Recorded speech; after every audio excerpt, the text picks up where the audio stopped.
The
slow remix time.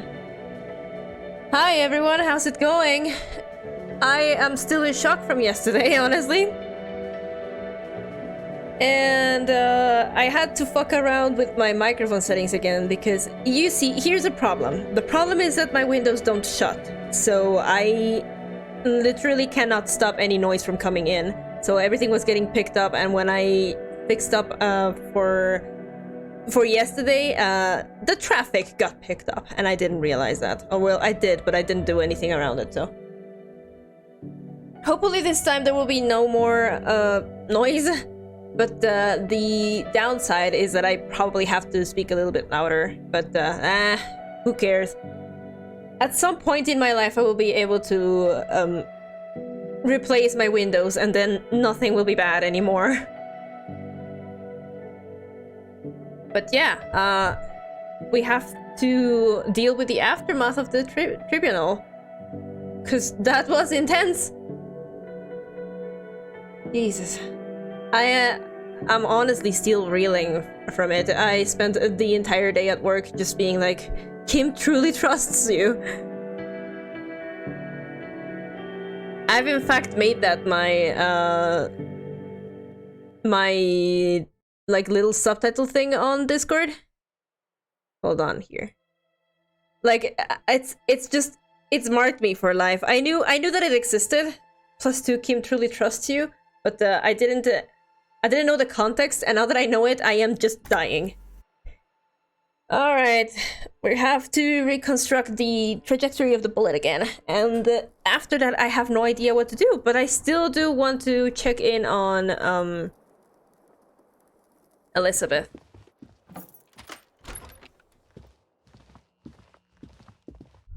Oh, ouch! That leg hurts. Maybe if you don't run, it'll be okay. I'll be fine. Huh? Looks like she left something on the table. Next to the stack of bills, you see a note. A few lines jotted down in large, uneven handwriting, just as the writer was about to rush out the door. I'm sorry, I fucked everyone over. P.S. I didn't kill him. P.P.S. Gift upstairs. Oh, so now you actually help me. A gift. Lieutenant turns to the staircase suspiciously, looking for any signs of another presence in the shadows above. What could this gift be? I am not drawing my gun, yet, but I don't like gifts. He says he's not, but his hand moves instinctively toward his holster as he studies the note. Just don't walk into another radio trap, okay? Relax. Not everyone is out to trap you. Are you sure, Volition? Well, it seems that she left in a hurry. It's hardly surprising. Alright then. Let's just go upstairs. You can run. Come on, don't be afraid of it. I know that you got shot in the leg. Well, was it the leg or was it the, like, the hip? I don't remember which exactly. Oh. Nani sore? A red thread made of nylon. It leads out the room and onto the roof. You see the same two neon-lit shapes. A man and a woman. Only now a red thread bisects the room, pointing from the antenna outside to the cupboard on the wall. This is ballistics. She's left a trajectory for us.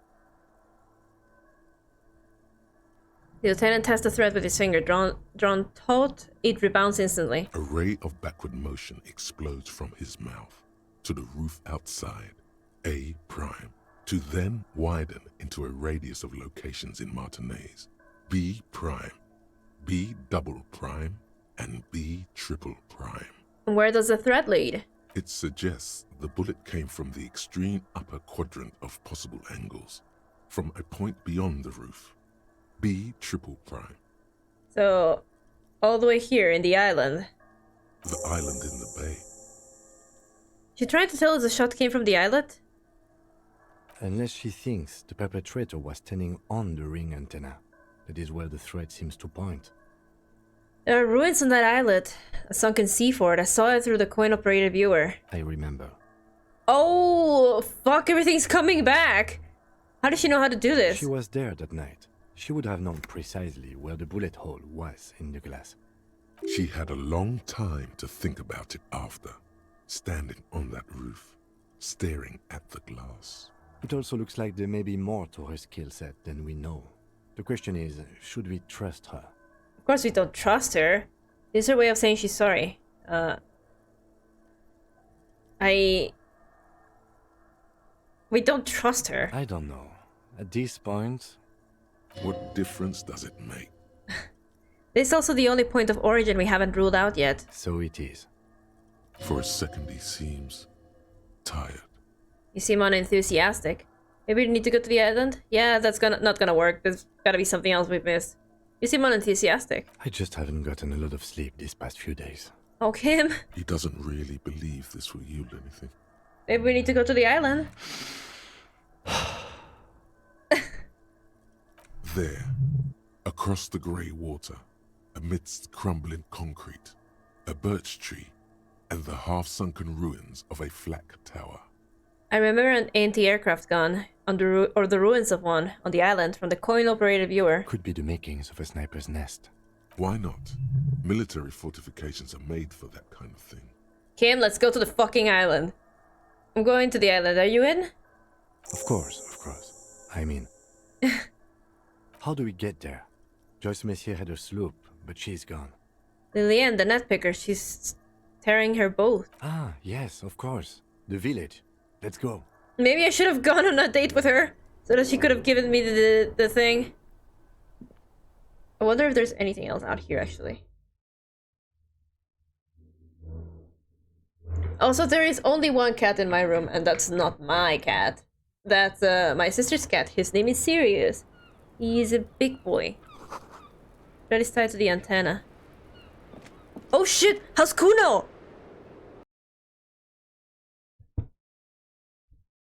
I have got to check in on Kuno. Let's see what he has to say about the footsteps, actually. You clearly see Jackpot. These, unlike... You just have to say all of your old stuff, huh? Apparently I can only run if I hold tab. That's weird. Okay, I have to check in on Kuno. I have to check in on whoever the fuck else is down here, actually. Oh. Garte? You okay? Oh, you're up. It's good to see you back on your feet. Did you like your room? I cleaned it for you. I did, thank you. Big improvement. It could have been used. It could have used some work. After all, I just took a bullet for this place. You did? I was distracted to notice. No, thank you. You're welcome. I thought it would be nice for you to wake up in a clean place after you, let's be fair, defended this establishment and its clientele from gunfire. Yeah. I give credit where credit is due, and that, sir, was a nice shot. I was watching until you hit him. Crawled inside then. Bullets started flying. Understandable. Anyway. he really wants you to realize that he was also on the balcony looking by, in the danger zone, so to say. I wish you a quick recovery. Also, you and your partner are staying here free now. This establishment supports cops. The stay is free, the drinks are not. It just felt I needed to specify that. Well, where did everyone go? Oh, you know, people don't tend to stick around after shootouts. Turns out they're not good for business. What happened to the man with his sunglasses? I don't remember everyone who comes here. And many people wear sunglasses inside lately. Must be a fad. Okay, so I have to mention it. So I have to mention, when it happened, you were right out there, on the balcony. Yeah, I was. Yeah. That's because I'm a badass. Oh, Garte. It really took courage. Don't pick at him. Yeah, I guess you are a badass. If you say it as two different words like that, it sounds like there's something wrong with your ass. Just not stoically. He nods back at you, even more stoically. Just two badass men nodding stoically. Make that three. The lieutenant is nodding too, hands crossed. What is happening here? Alright, thanks. No problem. They'll come back. They always do. Oh man. How are you doing? Hi again, Gendarme. Well, I literally cannot Goodbye, see what's Gendarme. different about the smoker boy. What about you? How are you doing? It's all about money, you know. Oh, you still on about that? Oh man. Seeing you approach, the bruised man raises his bear in welcome. Hey, Titus. Crazy motherfucker. Didn't think you had that fury in you. But I guess I've misjudged a lot of people lately. That was one hell of a shot. Hell of a shot. The fucks did not expect that. Don't worry, Titus. I'm just as glad that I actually made the shot. I guess what I'm trying to say here is, thank you for intervening, fellas. That was mighty brave of you. This is big. It's as big of a thank you as Titus Hardie can muster under any circumstances. Take it. No need to thank me. Just doing my job. This was a pillow fight compared to the gloaming that is soon at hand. We shall all perish from the coming cleanse. I understood. I superstarred the shit out of that. Shake his hand and nod in silence. Look, I need to talk to you. No, just shake and nod. Now, how can I help you? I'm sorry about the people you lost, honestly. Theo was old. I think he'd be pretty happy with the way he went. Never could imagine him withering away on a sickbed. I mean... But Angus, he was just a stupid kid. Didn't realize the mess he'd gotten into. Trusted me. Still, the balls on that kid. Went down fighting for someone else's shit like a fat, angry bear. Here it comes. The last one is the worst one. He only deals with it by drinking copious amounts of 8% beer. Oh, God. And Glenn was my friend. Best I've ever had. I'd love that crazy homo like my own brother. We're all fucked without him. But what do? This job is shit. Hold on, what about that Shanky fella? We were good people. I'm sorry it went like that. We were born to this world to die, it seems. It's getting dark.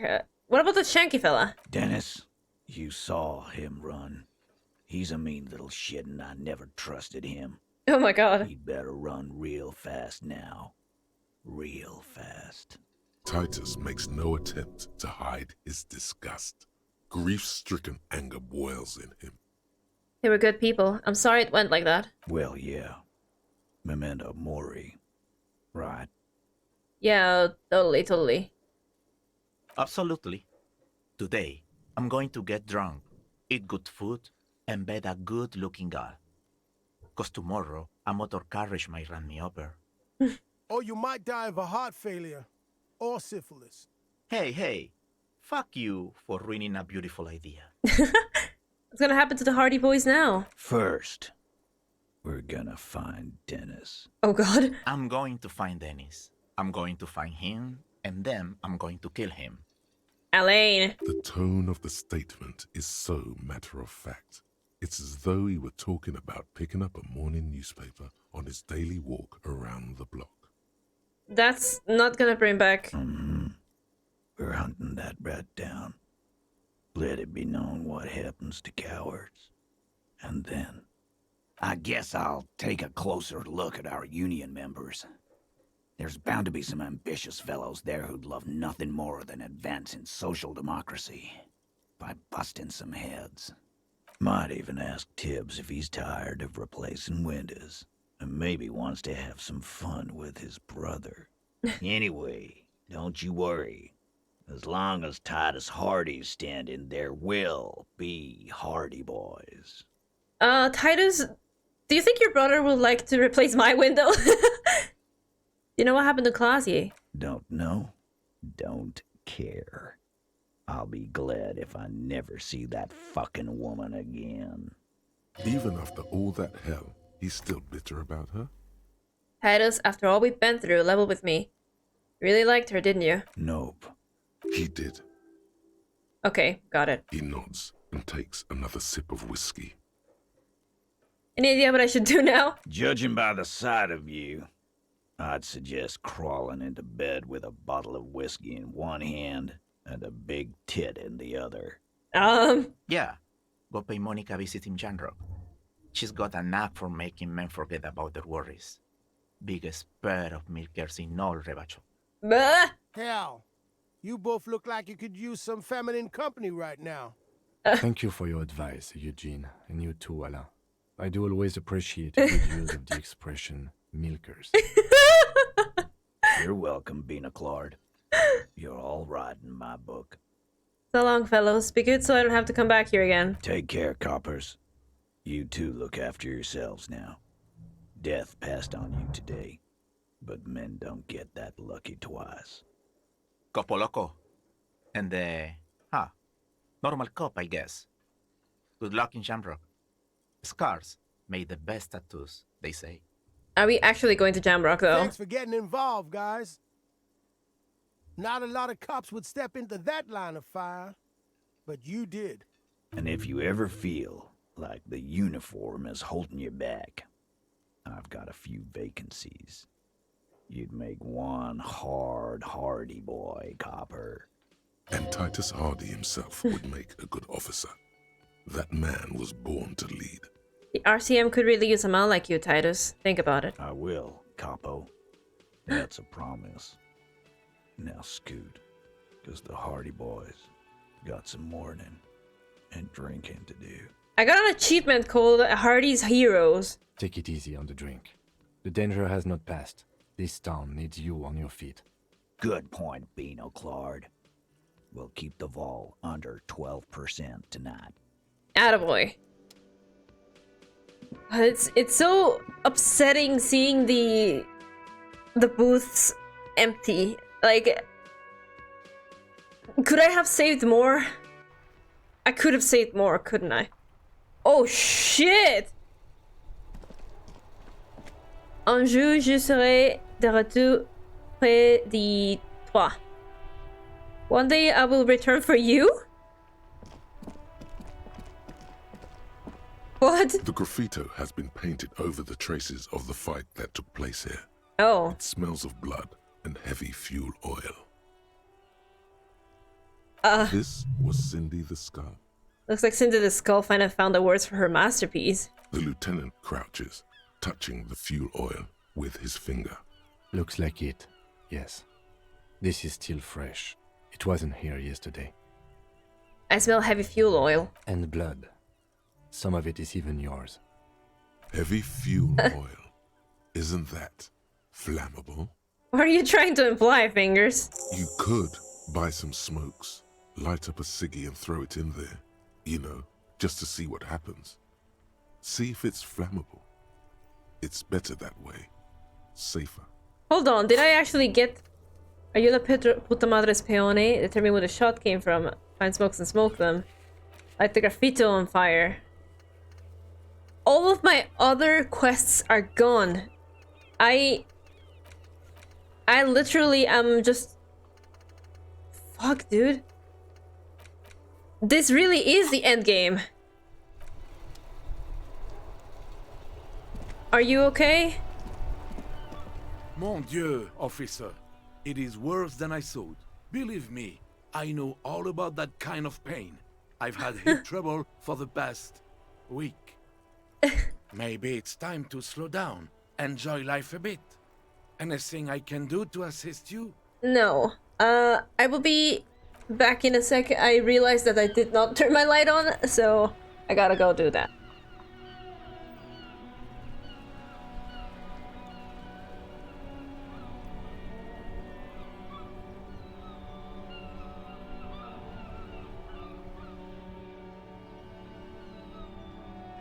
Anyway, you know, I have a feeling that Renee would not have liked the gunfight that ensued.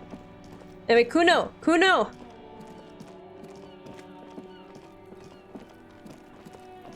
Oh, there you are. How are you doing, Kuno? Are you okay? Everyone says you started crying in the middle of a firefight and then bled like a pig. I guess that was cool. It's good to see you too, Kuno. Who's saying that? People, they say you'd kind of died for a moment, that you let your shit out already, but then came back. So I guess that's what's cool now. Just don't think because you got half your dick shot off and you're an invalid now, Kuno's gonna treat you different. Kuno doesn't reward weakness. It's business as usual with Kuno. Kuno's cold like that. Feels good for some reason. Watch out, pig. It's a dangerous world out there. But Kuno's got his eyes on you. What's that supposed to mean? Who knows? Kunoes, how you doing? I'll die before I squeal, pig. How strange words you use, kid. Child converse with me. Nah. We didn't actually talk to Kunoes, but it's fine. Kuno's gonna have a fucking heart attack? Why?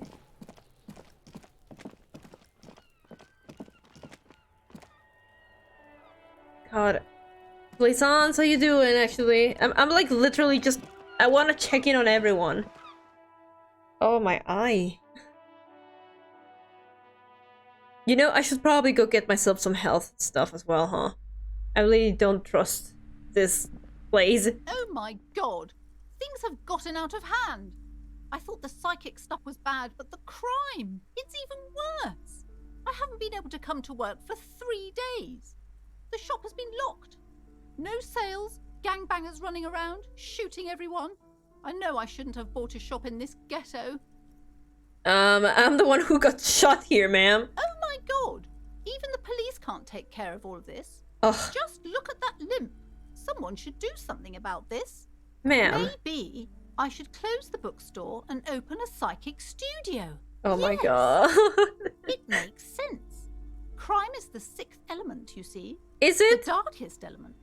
I could teach people to protect themselves against bad energies and to fight crime. Sounds like a plan. Life must go on after all. Honestly, I'm not sure what to think of it. A psychic studio? This is even worse than a bookstore in Martinez. I'm not sure what to make of it, honestly. No.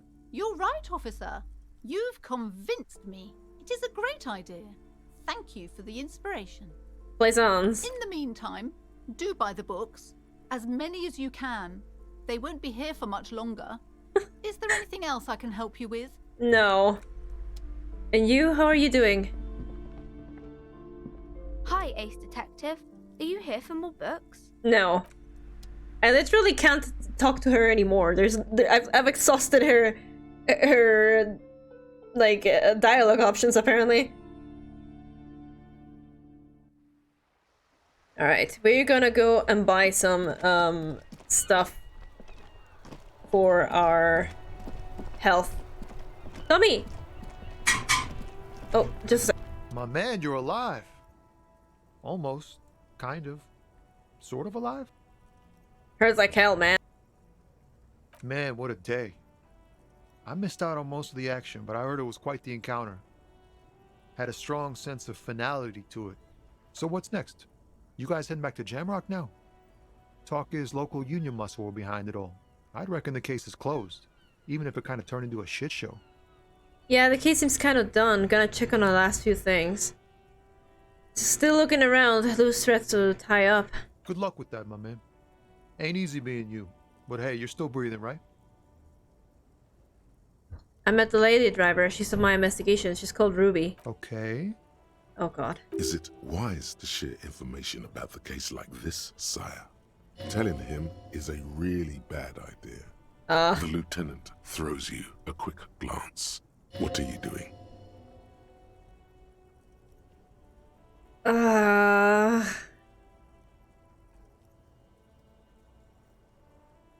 She shot herself. What? He cannot believe it. I'm very sorry. It was my fault. It was just throat. It just happened. It was my fault. I told you not to go after her. I told you. What happened? Is she... Dead? He can't say it. Oh, why did I do this? Don't tell me. Just back off and don't talk to me again, okay? I can't talk to cops anymore. I can't be involved in this shit. He cleans his hands of it. It's too much. Let's go. The lieutenant is too tired to be cross with you. He just wants to go. I'm sorry, Kim. It was... Out of old habit, he still snaps his fingers at you, but then stops immediately, realizing what he's done. He does not want to talk to you. Today, tomorrow, ever. I legitimately feel bad for telling him. I felt like I had to, but I legitimately feel bad for telling him.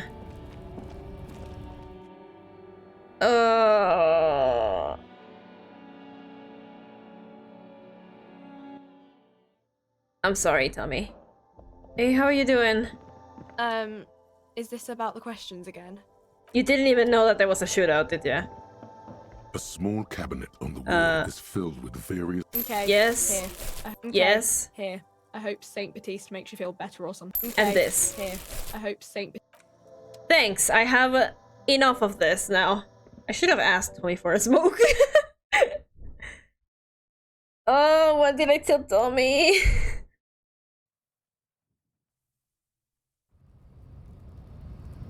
Man, even the strike is gone. I feel like even Measurehead is gone. The boyadero stares at you with respect, then gestures towards the trickles of blood adorning your clothes. Danger comes with the boyadero lifestyle, right? There are types of danger. The one I'm usually concerned with is lung cancer or getting mauled by wildlife. Not bullets. It calls back to an older era where this was commonplace, though. You have a true boyadero heart. Right. So where is everyone? Hiding, gathering themselves.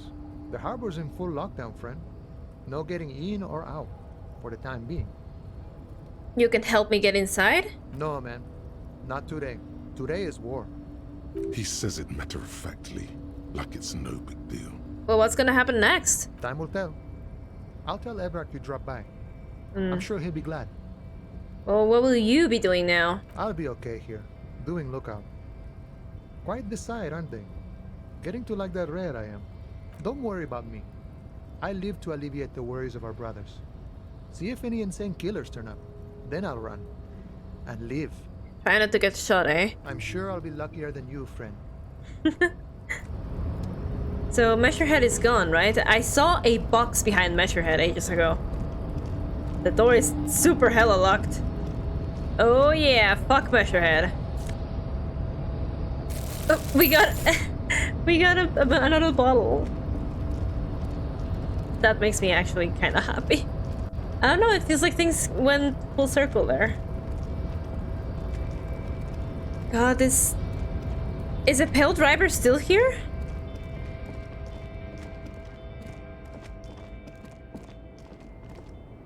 Pale driver. Oh, she's gone. Man.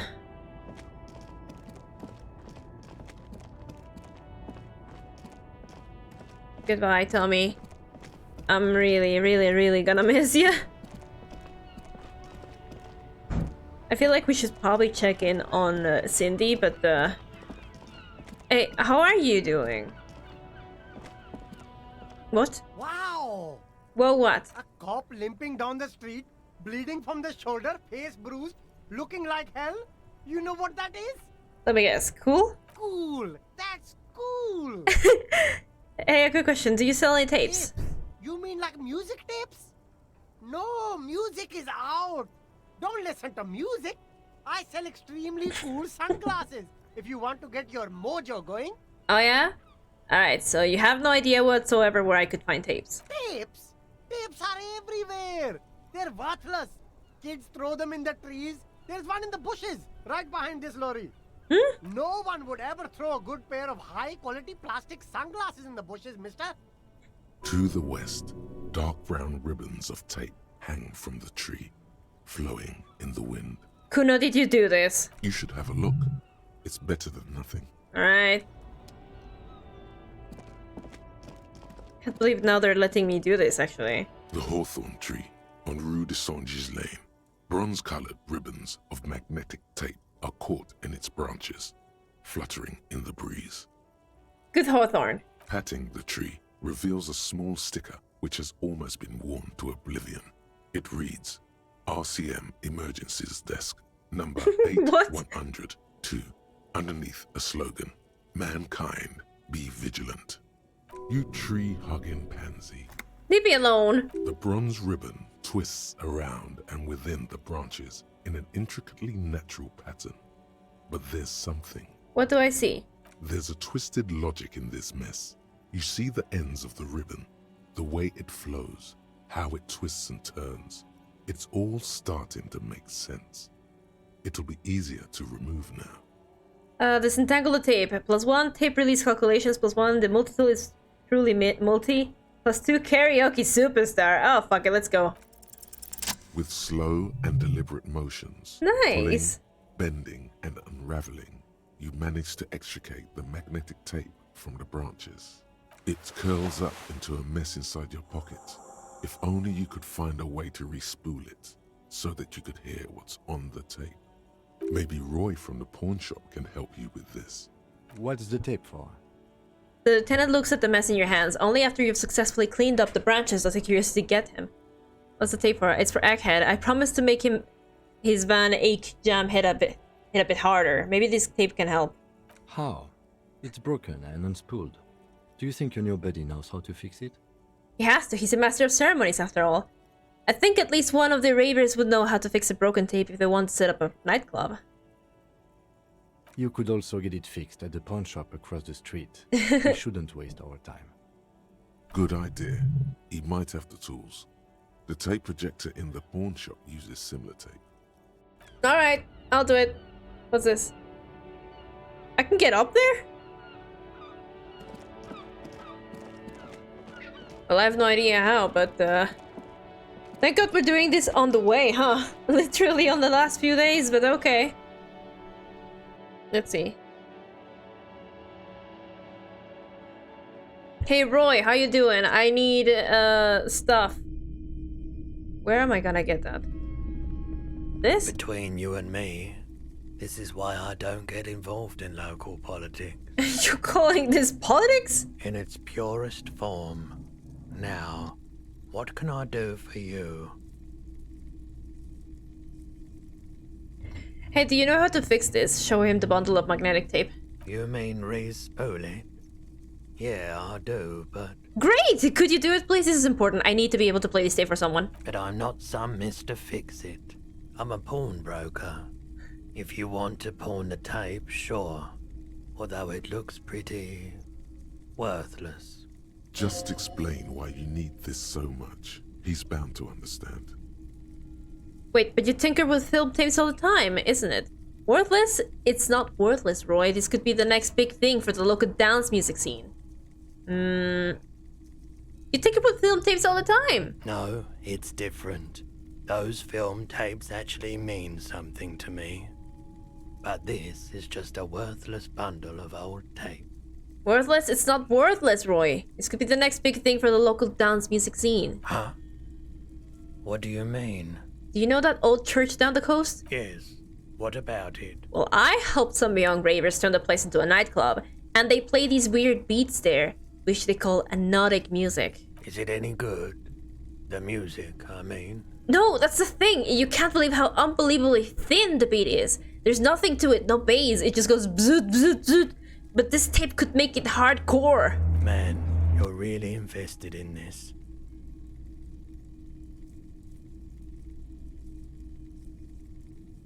You know how I fixed my microphone so that it would actually like not pick up the traffic? Yeah, that doesn't help when it's literally a big ass truck of gas. Why? Anyway, he looks at the bundle of tape in front of him. It shimmers under the shop's dazzling light show. Okay, I'll help you out. Woo! It's going to take a moment though, so just sit back and relax. You take some time to look around the store. The play of visuals all around the pawn shop is mesmerizing.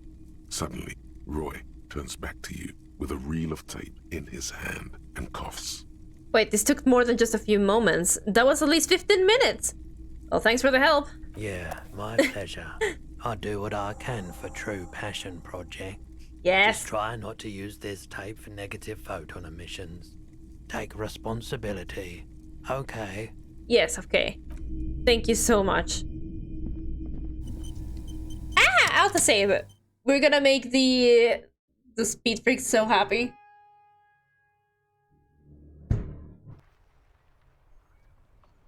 Okay, I had to take a sip of water there. Listen, we're going to the Jesus, what's this called anyway? The coast, so... I do feel pretty bad though. I didn't get any insulinium plasmids.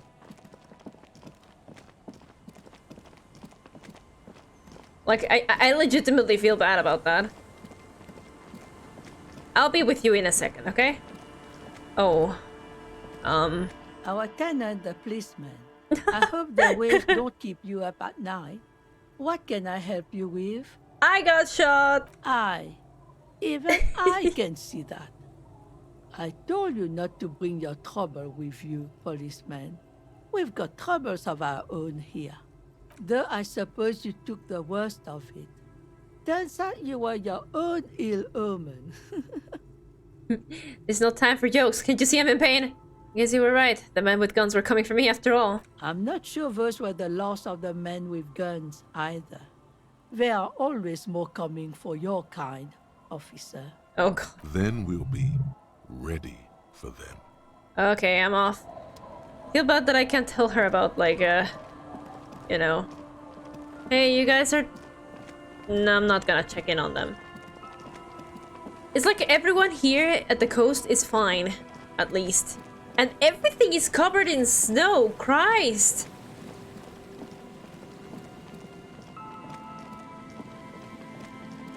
Everything feels so much more long to get to. Jesus. Low on health, but points into endurance. Huh. Yeah? Where's endurance?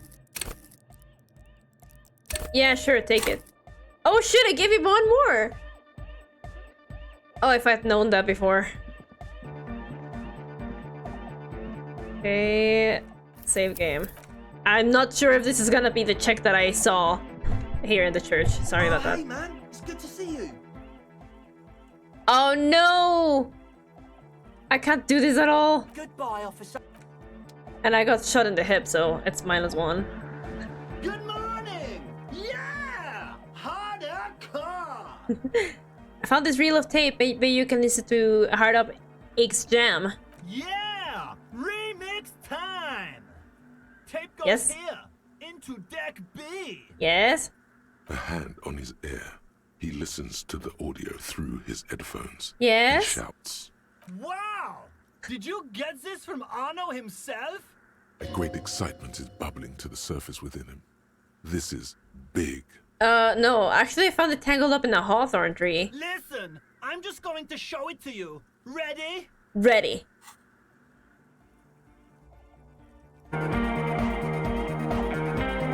Oh!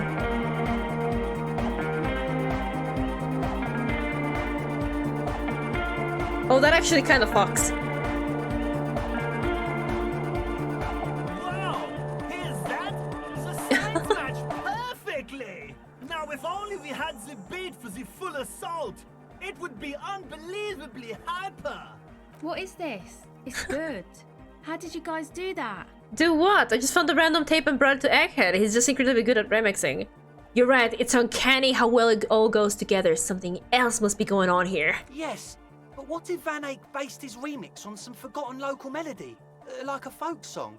And you just found the original piece that inspired him to create this jam? That would explain why it fits so well. Nah, to me it sounds like classic Van Eyck. I don't think he needs any inspiration from folk songs. Maybe he lives in Martinez and just threw away part of his song because he thought it wasn't good enough. I think it's just happenstance. Chaos in action. Contingencies of our limited existence. That and Egghead's fantastic talent. Noid's right. Egghead's technical talent is the key. No, this is definitely part of the same song. Something cut from it. It fits too well. Are we having a mystery? Something mysterious is going on here. Andrew's got it. Sounds like a local funk song remixed. Marcel's right. Van Eyck must have lived around here. It's definitely his creation. No, it's definitely his creation. Be how it may, if it fits, it fits. Bring up the volume. What about the bass? Do you have any ideas for that? Yeah, I remember. You said it needs more bass. I think you might know the answer. What if we used that crazy sound assault from Suna's experiment, but tamed it, made it pulse? Think it's good enough the way it is? No, yeah. But how?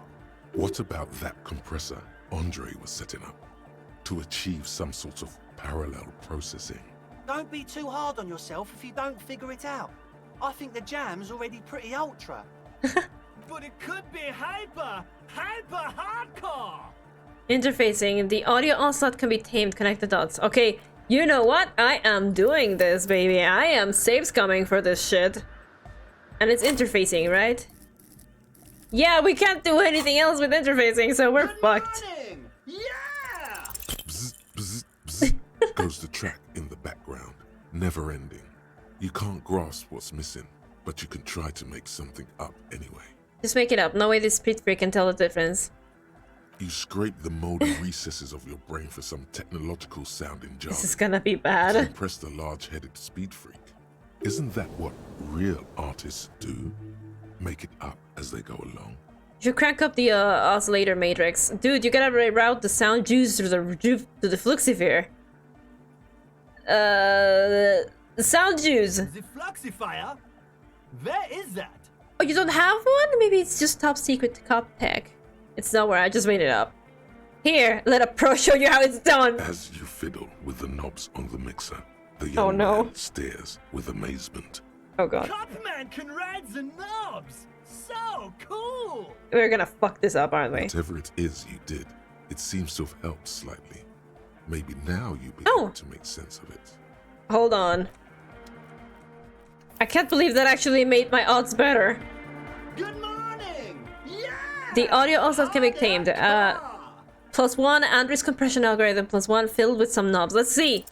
Sidechain the beat. Sidechain? What does it even mean? Listen, you can use the compressor to select between which track it's compressing, either the auxiliary signal or the main input from the tape. Make it alternate between the signals. Okay. The compressor controls the gain based on the level of the signal on the aux sidechain input. It will allow maintaining a loud sound without peaks that fill up all the headspace. Okay, Eyck, you need to start sidechaining it and explain the concept. Sidechaining it, you said? Huh. Then he puts on his headphones and his eyes go wide, wider than they've ever gone on drugs. He starts jumping up and down with bliss in total silence, still listening to his headphones. How is it, Eyck? Hey, what did you do to Egghead, Cop Man? Did you break him? Just wait and see. Are you ready, pussy? Fuck yeah, I'm ready. Lloyd straightens his back, ready for the beat. I like how I got shot. Several people are dead, and Martinez is like suffering. Well, yeah, Martinez is suffering, and we're here making a party. I was born ready, Eyck. Give him a thumbs up. Go for it, Egghead! Oh!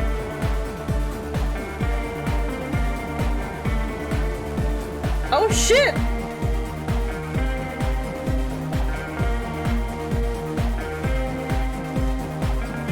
Oh, this fucks. Oh, this actually fucks.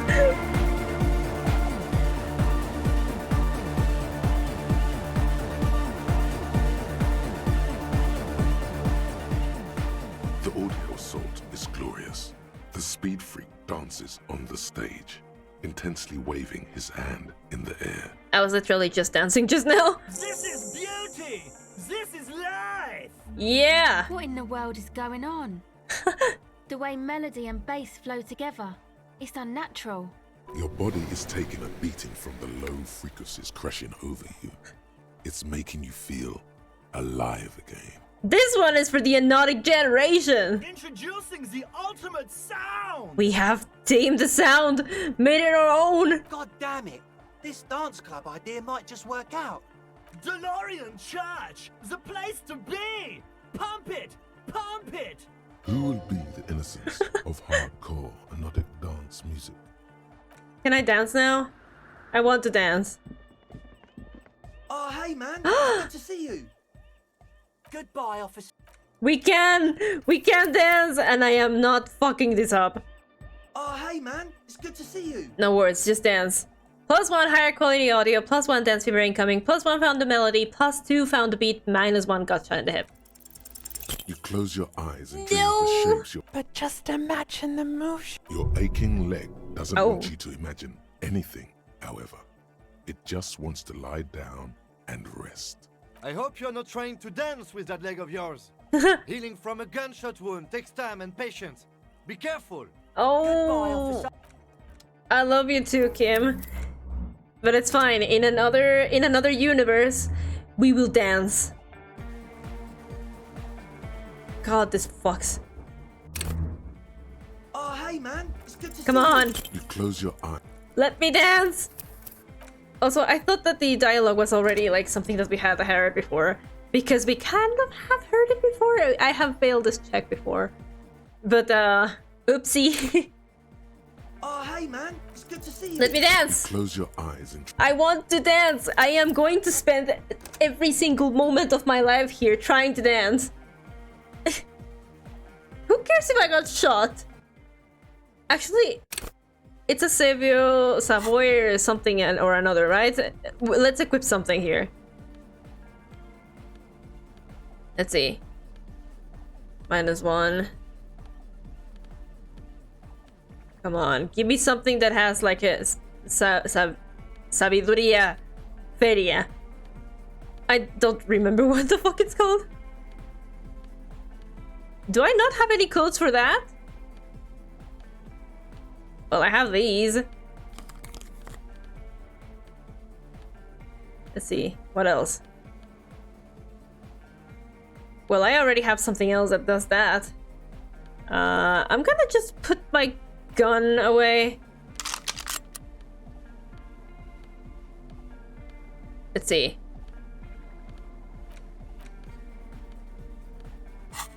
Maybe this will help, actually. Sunglasses inside. Oh, hey man, it's good to see you. 42%, let's see. You close your eyes. Yeah! That's not nice, man. I love all those fucking save points in the church. They're an indicator of what I'm trying to do. Oh god.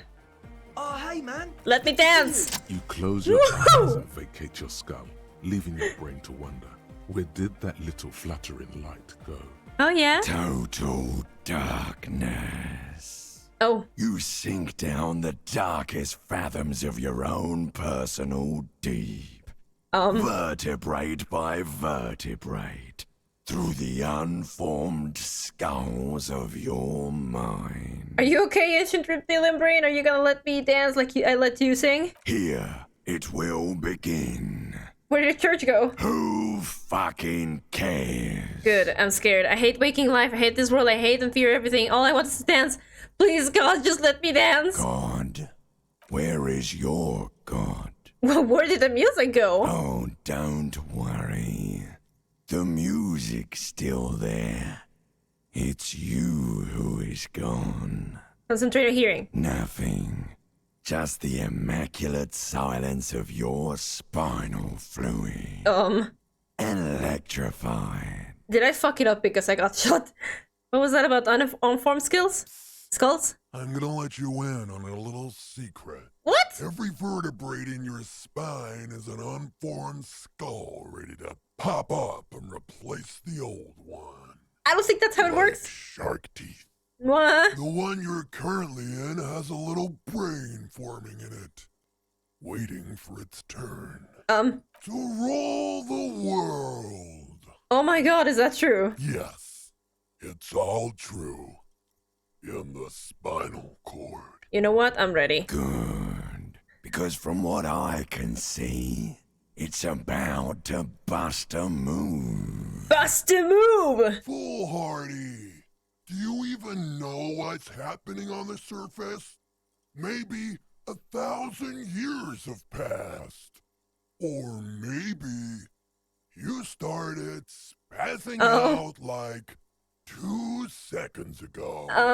With your eyes still closed, the first thing you feel, all the way back in the pivoting darkness of your own torso, is warmth. You have become a triumph of rhythmoplastics. Somewhere in a smelly wooden church on the coast of Revachol. Oh my god. The wounds from the war you waged on your body are healing. Twist by twist. Turn by turn. Open your eyes and dance like you've never danced before. You have become a flawless interlocking mechanism. A flesh and bone approximation of the throb coming from the speaker setup of the one called Eggheads. Entirely, rigidly imbecilic. Without pity or fear. Look at him go! Free from self-awareness. No deliberation. Only, and I mean only, execution. Oh my god. Oh my god! No way! This is really happening! With his reel-to-reel mixer blasting the anthem of a future that will never come, the young man observes your moves for a second. Get dancing! He throws a screwdriver and a bunch of drill chucks into the corner and explodes into dance. What he lacks in sharpness, he more than makes up for in violent enthusiasm. Kim, get in here! What's going on here? Delinquents. This is clearly a Code 31 emergency. Code 31! Code 31! The lieutenant squeezes the bridge of his nose. The lights reflect off his glasses. He's obviously having trouble adjusting to this new reality. Come on! Code 31 emergency? Really? Yes, officer in need of assistance on the dance floor! The lieutenant crosses his arms with confused look. What's happening? How the hell are you dancing with that broken leg of yours? I have become Dance Destroyer of Worlds. I'm not doing anything. The music made its mind up a long time ago. I'm just implementing. Help King, I think I'm turning into some kind of hyperstar. I have become the dance. Good for you. Rock on then. Hey, I called you to dance. What? Oh my god, that's it. Don't let the lieutenant leave without getting his card code on. +1 respects you, +3 outrank him, +1 dancing, so infectious. I did say there was an emergency on the dance floor, did I not? The emergency, not enough, Kim! Oh, come on, hurry. Oh! Just cheer him up a bit. Could be. It feels like the lieutenant cracked a little smile there. +1 emergency on the dance floor, come on! Don't fail. Who's the one in charge? You are. Lieutenant, I am only going to pull rank on you one time, and that time is now! Are you kidding me? I assure you I am not. Now get your groove on, Lieutenant. Get my what on? I said get your goddamn groove on, boogie woogie! Sheesh, okay. Okay, you psychopath. I see what you're doing there.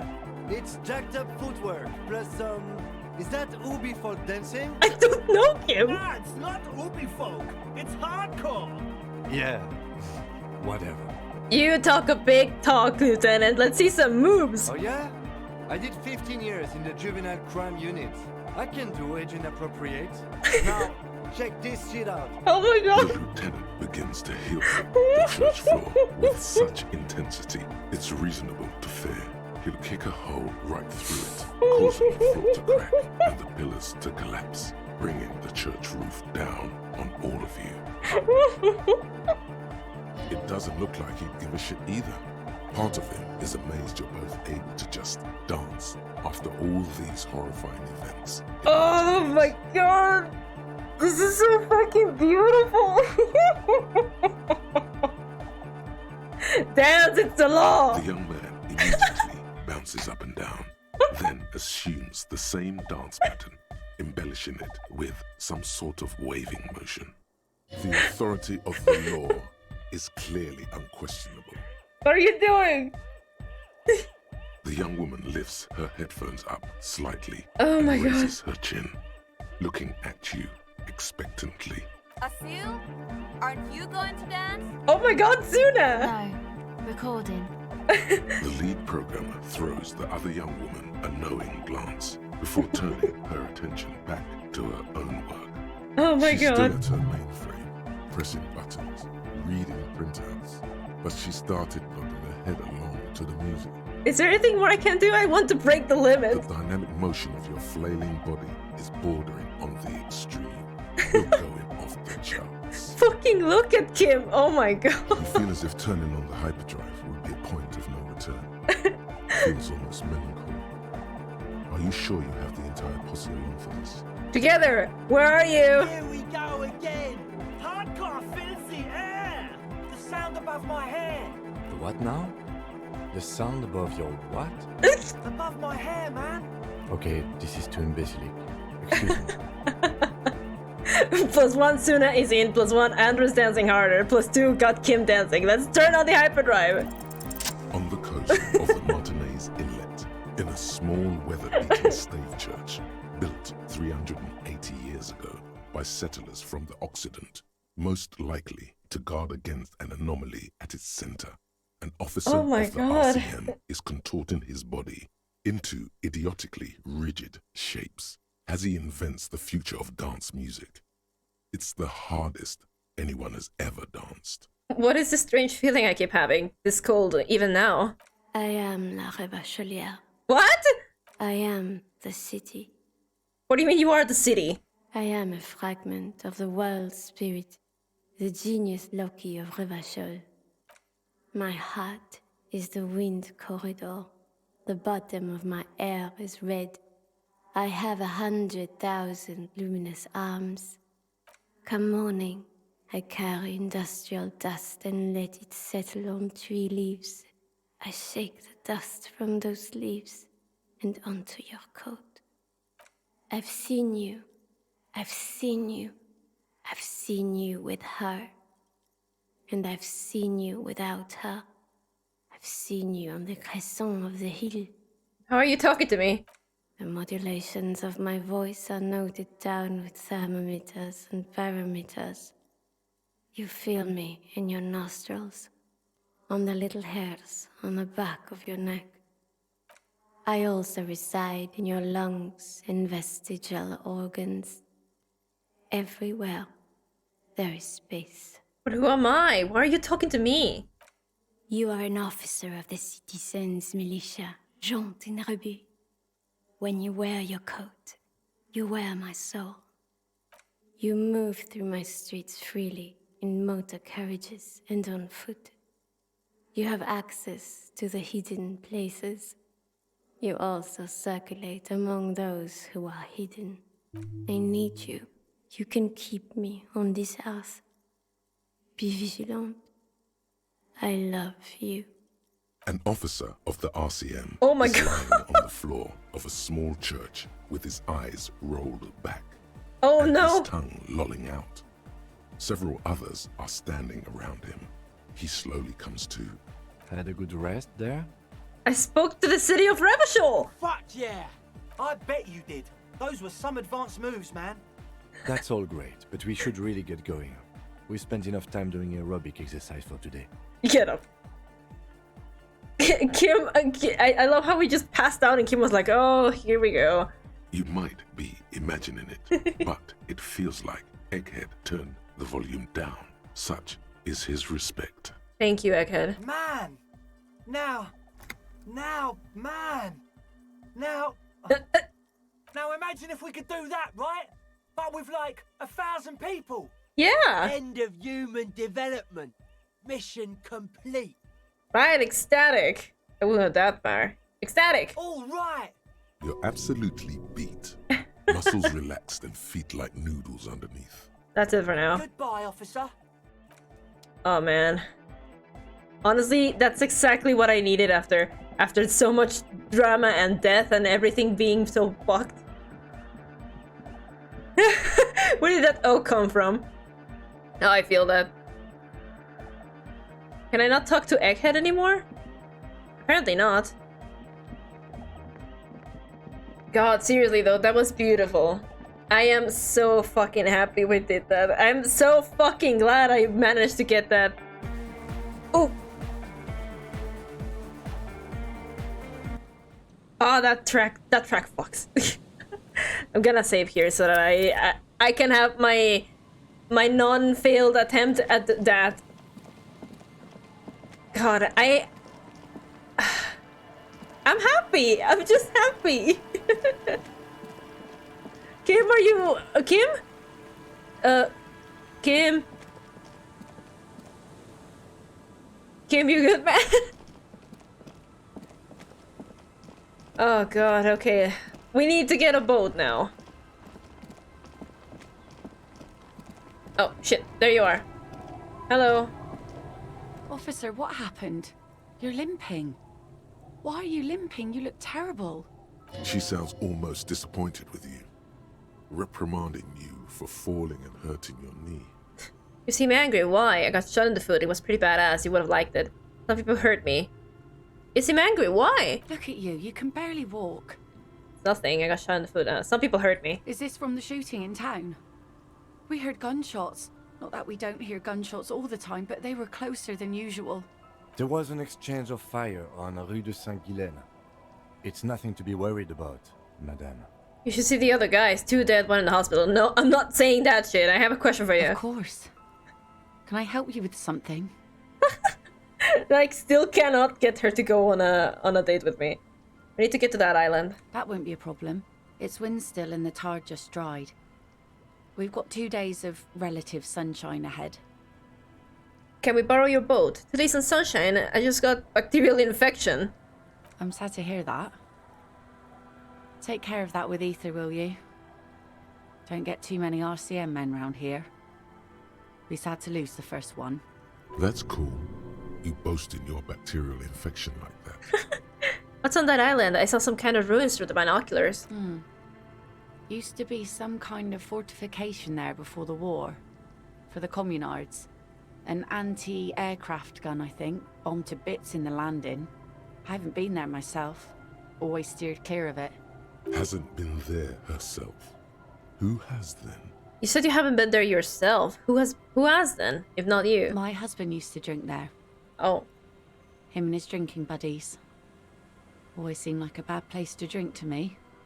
People died there during the landing, you know. My mother told me. The kids sometimes go there too. I know they do, on rafts. I tell them not to, but they bring back old bullet casings and such. Have you ever heard about Kingdom Hearts? Which kids? The twins. God forbid they bring the girl along on some rickety barge. Can we maybe ask your twins about that place before we go? Would that be alright? Be my guest. They've a strange way of talking. See if you can get anything useful out of them. I seldom do. Is there anything I should know about getting there? Well, most of it's sunken. Underwater. That means concrete underwater. Cut your boat if you're not careful. Be sure to enter from the south side. Water's deep there. Aye, aye, Captain. Okay, can we borrow your boat then? If you promise to bring it back. And no scraping the hull. I just got it nice and yellow. And no drinking on the boat. No. And no joyriding either. Promise. Of course, ma'am. It's only for a day or two.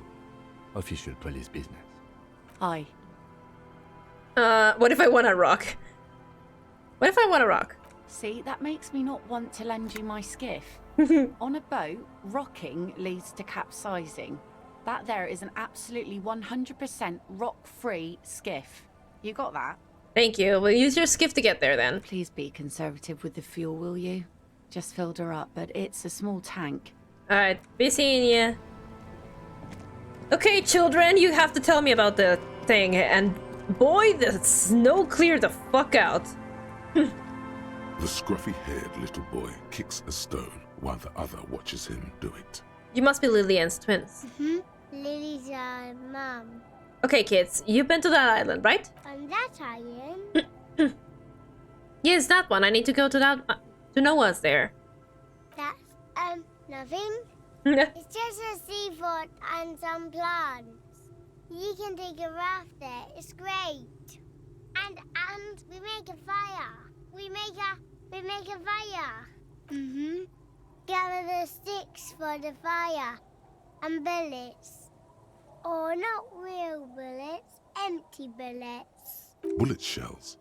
There are a lot of them left over from the war, but this could be important. Wait, you mean shells? I don't know what these are. What then? They're lights. The fire guy comes and asks us to put the fire out. Your nerve endings sting from the mention of a guy. They must mean a human being on that island, but it's cut off. Someone lives on the island? No. Yes. Let's go with yes. Why is he the fire guy? Because he asks to put the fire out. Why does he ask you to put the fire out? I don't know. He doesn't like it. He don't like people to be there. You shouldn't go. Yes. I am going to get shot at in there, aren't I? Because he doesn't want to be found. Smoke traces. You mentioned something about lights? I don't know. Did you mean there are electrical lights? Yes. Is there anything else you can tell me about this guy? Age? Where does he live? No, he doesn't live there. I don't think. Jeez, the lights just suddenly turned on. No, he lives there. Been there twice, 2 times. He doesn't live there. He isn't there sometimes. Anything else? What does this guy look like? I don't know. we ran. He just yelled we shouldn't be there. Your father used to go to the island too, didn't he? Our father killed himself. Bruh. Don't say that, he didn't. His brother punches him. The boy's eyes well up like he's about to start crying. Father did not kill himself. Say nothing. No, he didn't. I don't know. Doesn't even have anything to do with this, you. Father isn't the fire guy. The two things are unconnected. Your question didn't make sense. Okay, is that all you know? Is there anything more you can tell me about the island? Whoa. There's a... Lights, fire guy. We should check up on that island. Bye, kids. Take care. Ah! To save. Okay.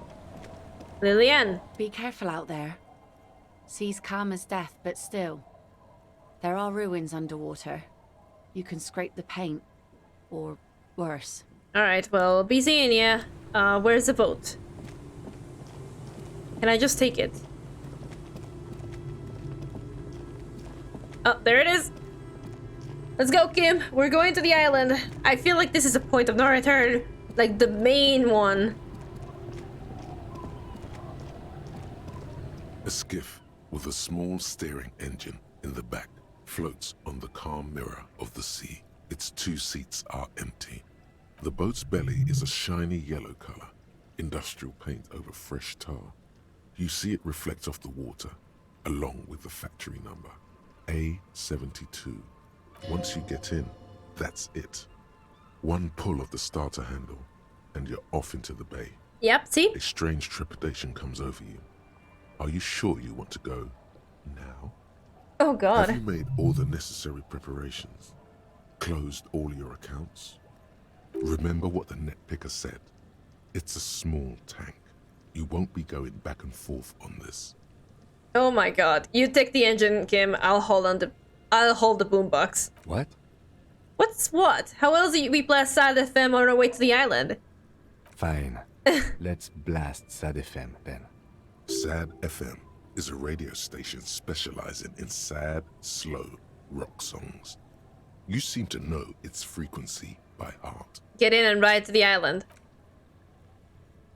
Here we go. Literally endgame now, huh? Oh, we really have the boombox.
boat comes to a slow stop.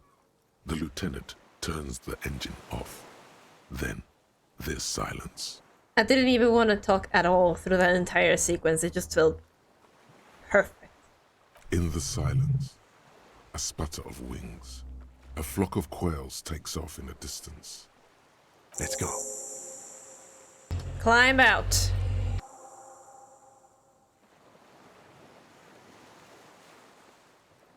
Here we are, Kim.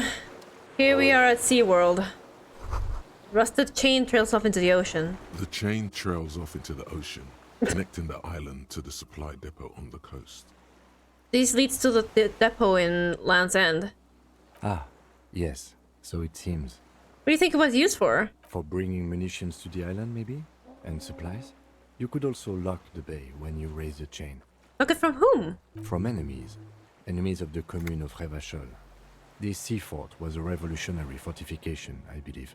This means I sorta got into the depot door. Technically, no, it doesn't. Oh, come on. He's right. Makeshift bridge. The bombs were powerful enough to break the foundation. You have anything new to say, actually, Kim? Yes.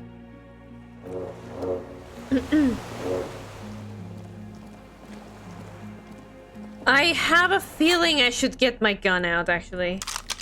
And there's not gonna be any more plastic hair, is there? The back, like, 3 times. Attention, inflammable. Some fuel has leaked out of the barrel, black viscose. There's a lingering trace of masot in the air. Masoot. The dry grass crackles under your feet as you stop. Far away, birds' wings touch the still surface of the sea. What is that flutter? The flock of quail departs. Now more than 100 meters away. 102, 105. Underneath the flutter. On the islet, there is almost no wind, just the light movement of air through the reeds. Bulrushes swaying on the waterline. Long dried leaves chafing against each other. Like a silent orchestra tuning at the beginning of some major work. Of great importance to the few who attend. To the west. A silent hiss. Sea air moving through the needles of a pine tree. To the east. The faraway roar of the city, distant like today's dream. Before it, the sound of sand. The low tide filtered through its grains. A bird tending to its feathers. Ahead. A low hum. The air slowly moves through a concrete box, through its ancient slits and cracks, resonating, hollow. A big building. Beyond that, further north. Air flows out of a pillbox window. There is very little there. The air cossets flowers on a meadow. Absolute silence. Reeds motionless. Bulrushes motionless. Below the silence? Col de Mamadakwa. Kim. Yes? This is where a lesser man would stop to think about the pain shooting up his right leg and into his groin. Not you. You're concentrated on how. It's pretty silent on this island. Have you noticed how quiet it is? It's really fucking silent on this island. It is. Is that why we are stopping? Mm-hmm. Wait, I have to listen to one more thing. The lieutenant nods in silence. Never mind. See a barrel, it says ICM. You see a star with little specks on it. Little birch from the coin-operated viewer is still holding on. No way to get up there, the stairs are gone. Well, I guess there's nowhere to go but inside. I have a feeling I'm gonna need my light. This really is the end, huh? This is definitely the end. I am not sure what I'm gonna do with myself once this game is gone from my life. Whoa, okay. This was an armament rest. Careful, the stairs have collapsed. Books, mostly fantastique and historical fiction. Dishes stained with sauce and fire, survivor's kitchen. Oh shit! You see candles hunted on a broken rangefinder. There's a greasy old spring mattress in the corner, resting on piles of soft cover books. White linen and a pillow are visible under a worn-out caracal blanket. Someone has been squatting here. The linen is fresh, recently washed. How recently? Do you think whoever slept here is, there are signs that someone lives? You force the rest of the sentence out through pain, thick as molasses, no longer able to hear yourself speak. You know, officer, you can rest here if you are feeling tired. I will keep watch. You could use some rest for what's ahead. Maybe a little shut-eye, just an hour. Not time to rest now? Yes, any time. If you need a rest later, it's okay by me. You don't have to be a hero. So this is the last place where we actually get to rest, huh? Moth-bitten bed sheet keeps the wind out. What about these books? Books and magazines lie scattered on the floor and on a makeshift cupboard. They are not particularly well organized. Sift through them. Most are soft covers, serialized fantastique and detective stories from the 20s and 30s. This disparate digest includes the classic Animal Adventures. Among what is mostly commercial fiction and serialized stories, you find a magazine cathodique for electrical engineering. Then it's back to pulp. Light erotica, an international thriller about circuit benders.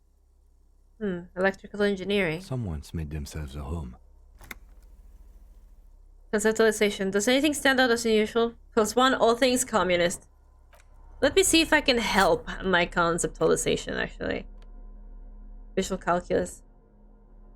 Actually, give me more visual calculus. Conceptualization. Can you imagine being with someone and they are like, hey, can you hold on a second while I dress myself so that I can think better? That's basically what Kim is looking at right now. Remind me to put this thing back on. Let's see. Rhetoric. Is there anything that's fucking up my conceptualization? No. But I do have one more skill point. I can put it into conceptualization if I want to. Yeah. And my thought cabinet, I don't think I need more in my thought cabinet. Here. My playthrough, my stupid choices. Let's see. Soft covers, serialized, fantastic, and detective stories. Okay, anything? Animal Adventures.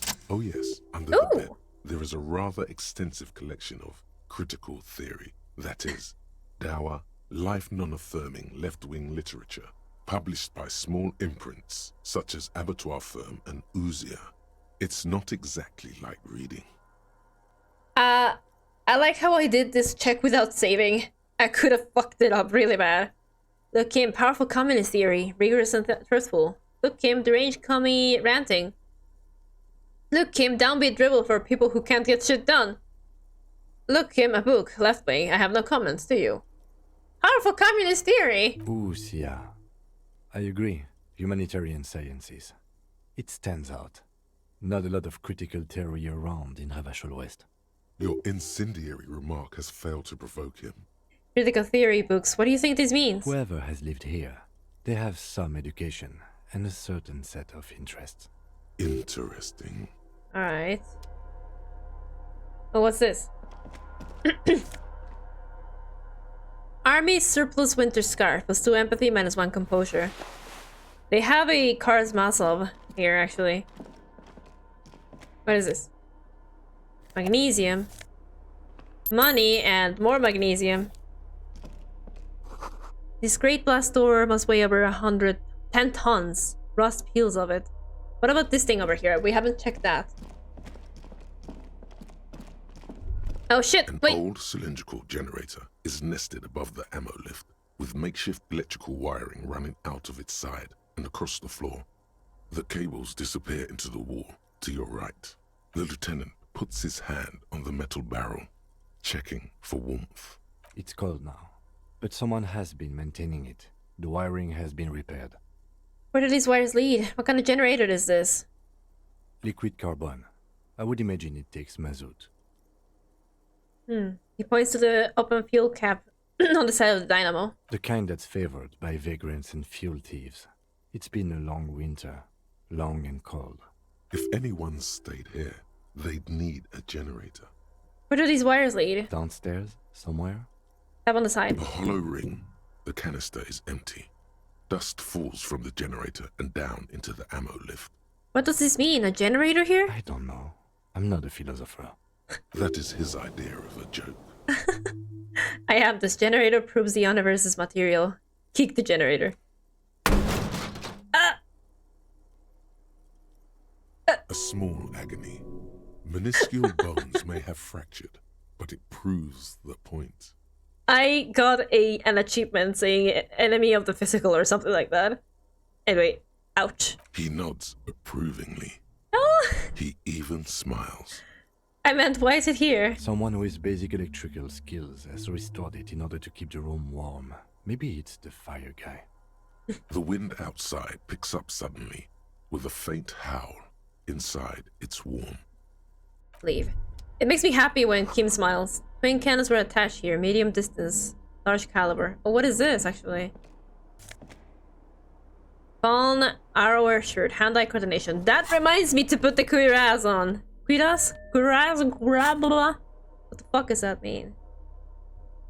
Alright, we're starting with the left, because by the right, the cables go there, and I don't like that. You see a small metal door nested inside a larger one. A heavy steel blast door. There is a conventional keyhole above the handle.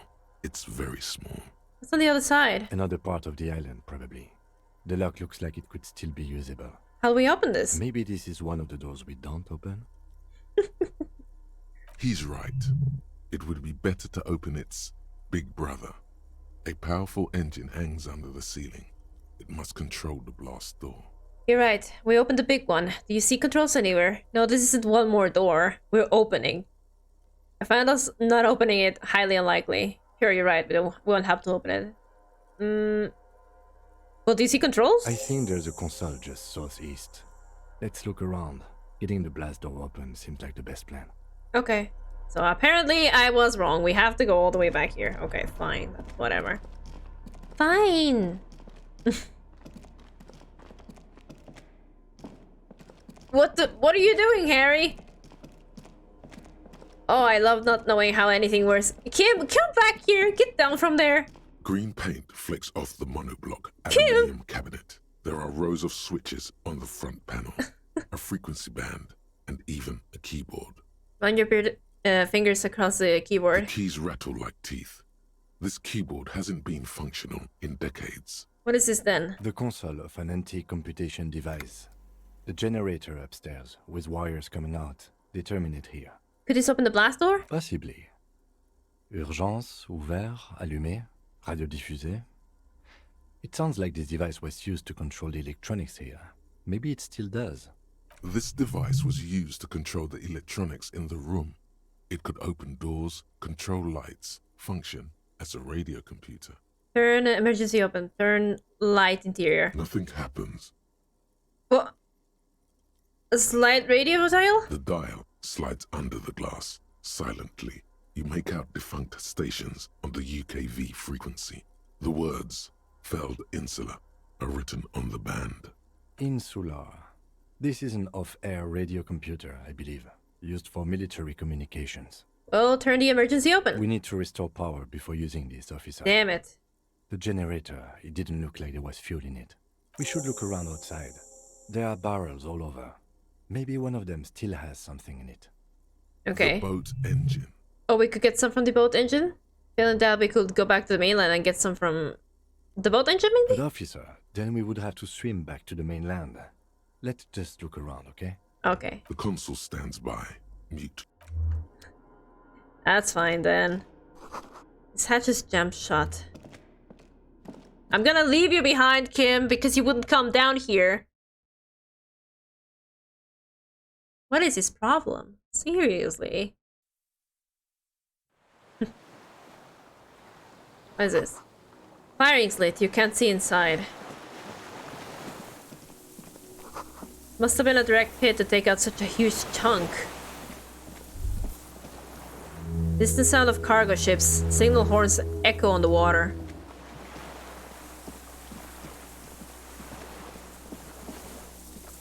What are these things for? They look like matatenas. I don't know if y'all have that. It's like a game you play with the ice cracks under your feet. Be careful not to fall through. Runs anyway. I don't know if you guys have matatenas. It's like these weird things that have like a pointy ends or something, and I think you just like slam them against each other. I've never played matatenas correctly before in my life.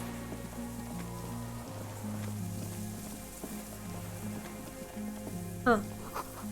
The bridge is broken. Rust has eaten what remains of the chain. Backpin up here.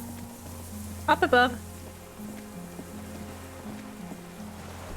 The music feels so final. The pain in your pelvis makes you wince, then you continue.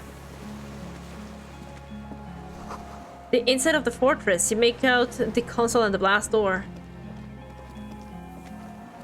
Can I go here? No way to jump down to here without breaking a few bones. Interesting.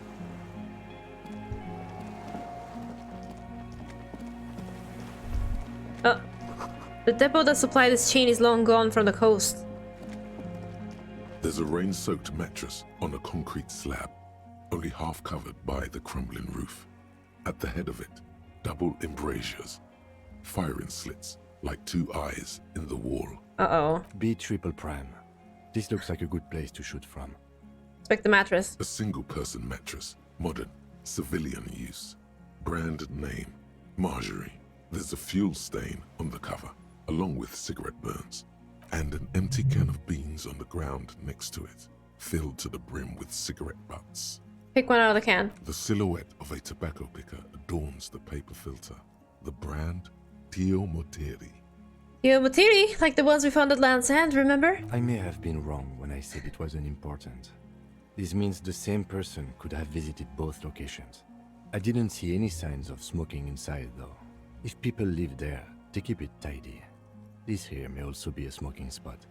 Well, nothing is unimportant, Kim. You've learned that today. Inspect the wall. There's a firing slit in the wall in front of you, like a little window. Touch the concrete first. Quite old and grimy, from years without cleaning by anything other than the rain. Look through the hole in the concrete. The springs screech as you lean on the mattress and crane your neck to look out. Trepidation. A tingling feeling in your stomach. Uh-oh. A small piece of Martinez coastline opens up in the square in front of you, like a tiny landscape painting. 1 kilometer across the water. The ruins look familiar. On the left? A towering skyscraper, its top floors shaved off by artillery fire. Capeside apartments. Rue de Saint-Ghislain, 33A and 33B. And on the right? The red chimney and collapsed back of the 4-story tenement in front of the Whirling in Rags, Rue de Saint-Ghislain, 10, the doomed commercial area. And between the two? The box-shaped silhouette of the Whirling in Rags. Its sloped roof, a tiny fleck of light catches your eye on the rooftop, sunlight reflecting off the upstairs window of Klaasje's room. Motherfucker. What does that mean? Do you have line of sight to the window? More than that. Kim, with a pair of binoculars, I could be able to see the inside the room. A pair of binoculars? Or a scope of a rifle? You'd be prone, lying on a mattress, barrel resting on the embrasure. Cheek against a cheek rest, hand on the hair trigger, on a calm day like this. Kim, I could make it. I could make the shot. Good. I think we have it, detective. The origin of the shot. This is the sniper's nest. We found it. Affirmative. Finally. Better late than never. Why did we come here before? Ooh yeah, master cop work. Better late than ever. Nothing pointed here. Many leads pointed elsewhere. You're right. He looks north, over the fortification, then at the mattress. Could the shooter still be here? Where? On this island, right here. Point at the mattress. On the island. He does not answer, just nods. With his back hunched, he looks around once more. and says he feels uncomfortable suddenly. Uh-oh. We should move now. Okay. Oh, this is bad, huh?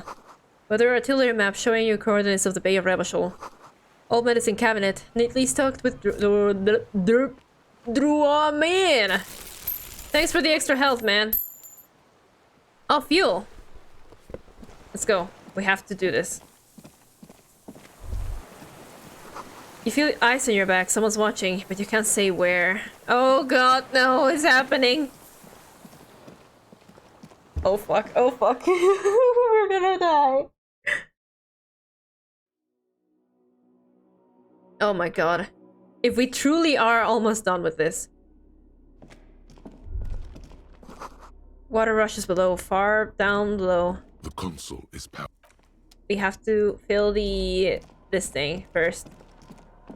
It's such a fucking shame that the staircase that's the best option here isn't working. This old cylindrical fuel. Lieutenant assists you, holding the canister up to the fuel tank as you tilt. Dark brown, viscous fluid pours out, and the room fills with a chemical smell. There's a red starter switch on the side of the cylinder and a start rope on the other side. The lieutenant flicks the switch. Pull the rope. The recoil start wakes the old generator up. The machine sputters like an old warhorse before settling down to a rattle. That should do it. And the killer has now heard us. So that's very fucking nice of us. Oh god. We are in danger. I'm in danger. Okay. I'm going to save here. Oh my god. A dim golden glow animates the console. Faint, like a ghost light. Urgence ouvert reads one dial key. Allumer reads another. Oh, alumbrar, okay. It's on. Turn emergency open. Automatic boot. But the lights. The lighting in the room turns on with a sizzle. A dim ambient orange. The radio. The dial slides under the dusty glass, dark and silent. Oh yeah. Insular. This is an off-air radio. Turn the light off. The button is stuck. Uh-oh. I fucked it. Turn emergency open. The blast door opens with a series of clicks. Oof. A shaft of light appears, then widens as the light shines in.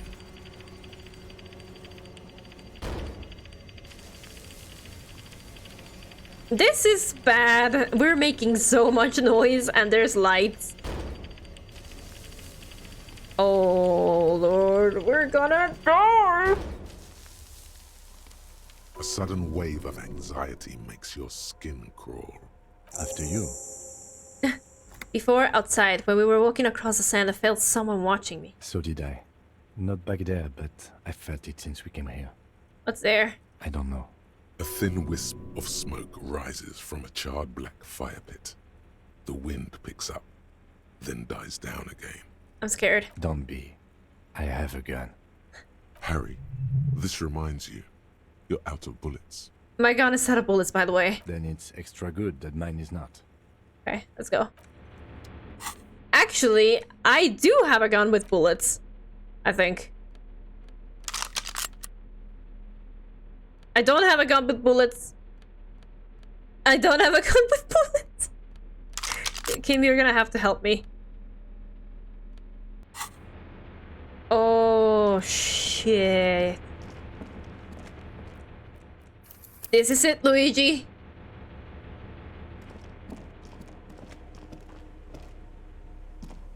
This is it, Luigi. Oh god, who's the killer?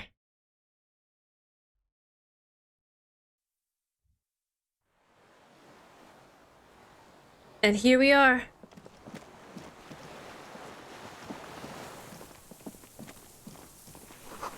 Rubber dinghy. It's deflated, broken. Well, small white flowers blossom all around you.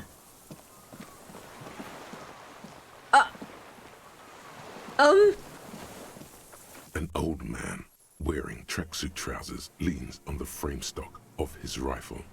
He gathers a big ball of spit in his mouth. Oh god. Then spits it out. into the extinguished fire before him. He raises his black eyes, hooded by creased eyelids, to meet yours.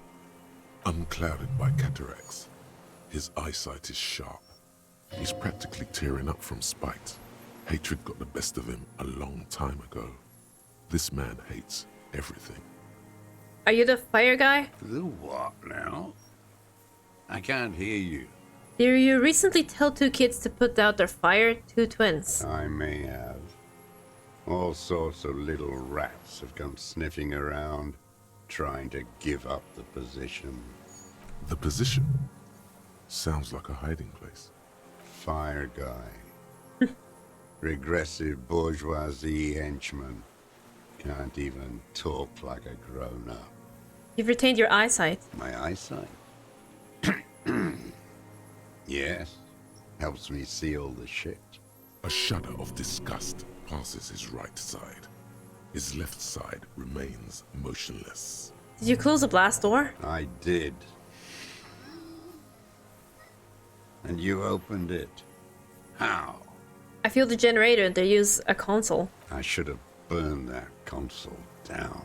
How did you know I was coming? Reactionary rock and roll music. Oh my god! Playing on the water. Told you we shouldn't play sad FM. But you didn't say that, Kim. It was not sad rock and... It was not sad... it was not rock and roll, it was sad FM. Sad FM, huh? I always hated that station. Phlegmatic, counter-revolutionary dirges. Sadness is a mental illness. Oh my god. A weapon of the bourgeoisie. The fascists were right about rock and roll. It is degenerate. What the fuck? Hip gyrating, mental illness music. Nice gun you got there. It's not nice. It's a piece of shit. But it gets the job done. Is that a Bill McGrath? It's a 3-Angong 446. A Samurai rifle. How did you get hold of one? It was sent to us by our brothers in the Sinyao commune. Military aid. It has stayed true to him. He can still make it sing. The Sinyao commune? You heard me. It's good now. Like chalk wiped from the board. Weapon has stayed true to you. And has stayed true to mine too. Remember the gun in your hand. Sorry for disturbing you. Goodbye. Maybe the gun, yeah? Yes. I bet you've killed a lot of people with it. You fascist fuck.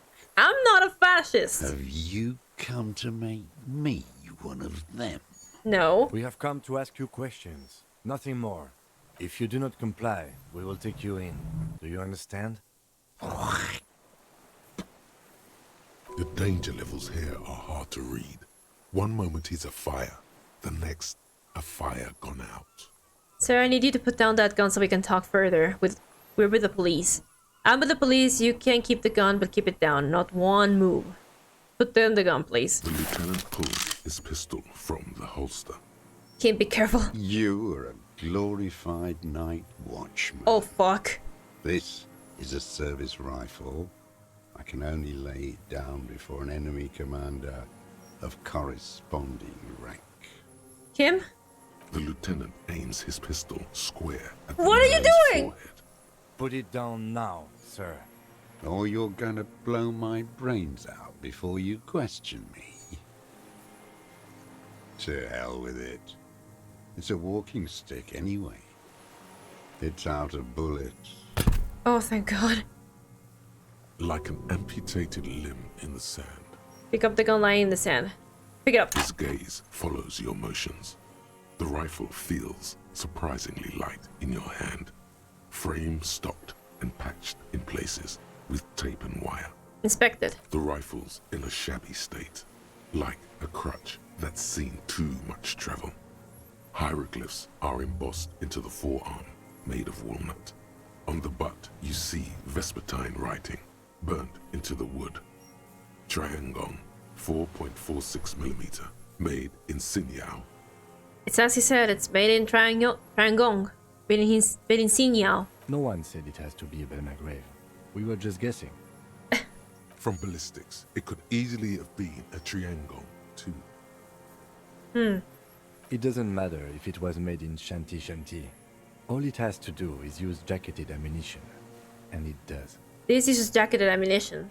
4.46. The right type and the right calibre. He's liking this. Stow the gun. The old man keeps following your motion with his gaze. His right arm twitches suddenly. Oh god. This looked very much like the murder weapon. It can be used against him to get a confession in time. Who are you? My name is Josef Lilianovich Dross, Political Commissar of the 114th Anti-Aircraft Division of the 4th Army of the Commune of Revachol. I am a deserter, a partisan, and a prisoner of war. This is my termless surrender. Termless surrender? The Commune of Revachol? Do you mean the ICM? You're a holdover from the... From the Insular Indian Citizens Militia. Oh the my God. Army of the Revolution. I was recruited in Jamrock in 07. Trained in the École de Contrôle Orient. And consigned to emergency defense duties in 08. I left my unit on the eve of the landing. When I returned here on May 14th, the commune had fallen. Still armed and ideologically trained, I wrote a criticism of myself and resumed partisan duties. 51 minus 8 equals 43. You've been on this island for 43 years? No. I've been on other islands, too. Oh. I was in Resurrection until they turned it into a spa in 18. Then I was on E48, a nameless sound, until the sea washed over it. Then I came back here. That was 22 years ago. Again, you were hiding here for 43 years. You said you started your unit? What is this place, this island? How have you survived all this time? How have you concealed yourself all these years? You said this is your termless surrender. You're with the RCM, the coalition-appointed mob that enforces bourgeois morals in Revachol. We're not coalition appointed, we just try to help people. That's right, we're with the good guys. We enforce the law, we keep these animals from killing each other. I know what it looks like, but I have no secret plans to turn the RCM into a Mazovian revolutionary unit. We're with the RCM, let's leave it at that. No, we just try to help people. You're the RCM. You represent the Moralist International, the enemies of humanity who took this city. I represent their adversary, le Parti Communiste d'Insolande. Oh shit, a communist! Take me to them as a prisoner of war. I have relinquished my weapon. I can no longer serve. No superiors can relieve me of my duty. You bulldoze them all to a mass grave for trying to free humanity.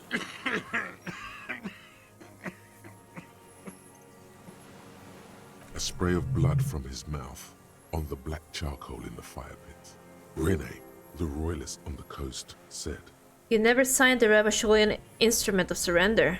Liberal reactionaries signed that instrument. Traitors who should have been burned alive. I answer to the Communist Party. Fuck. Is that part of why you've been here all this time? Because the party didn't surrender?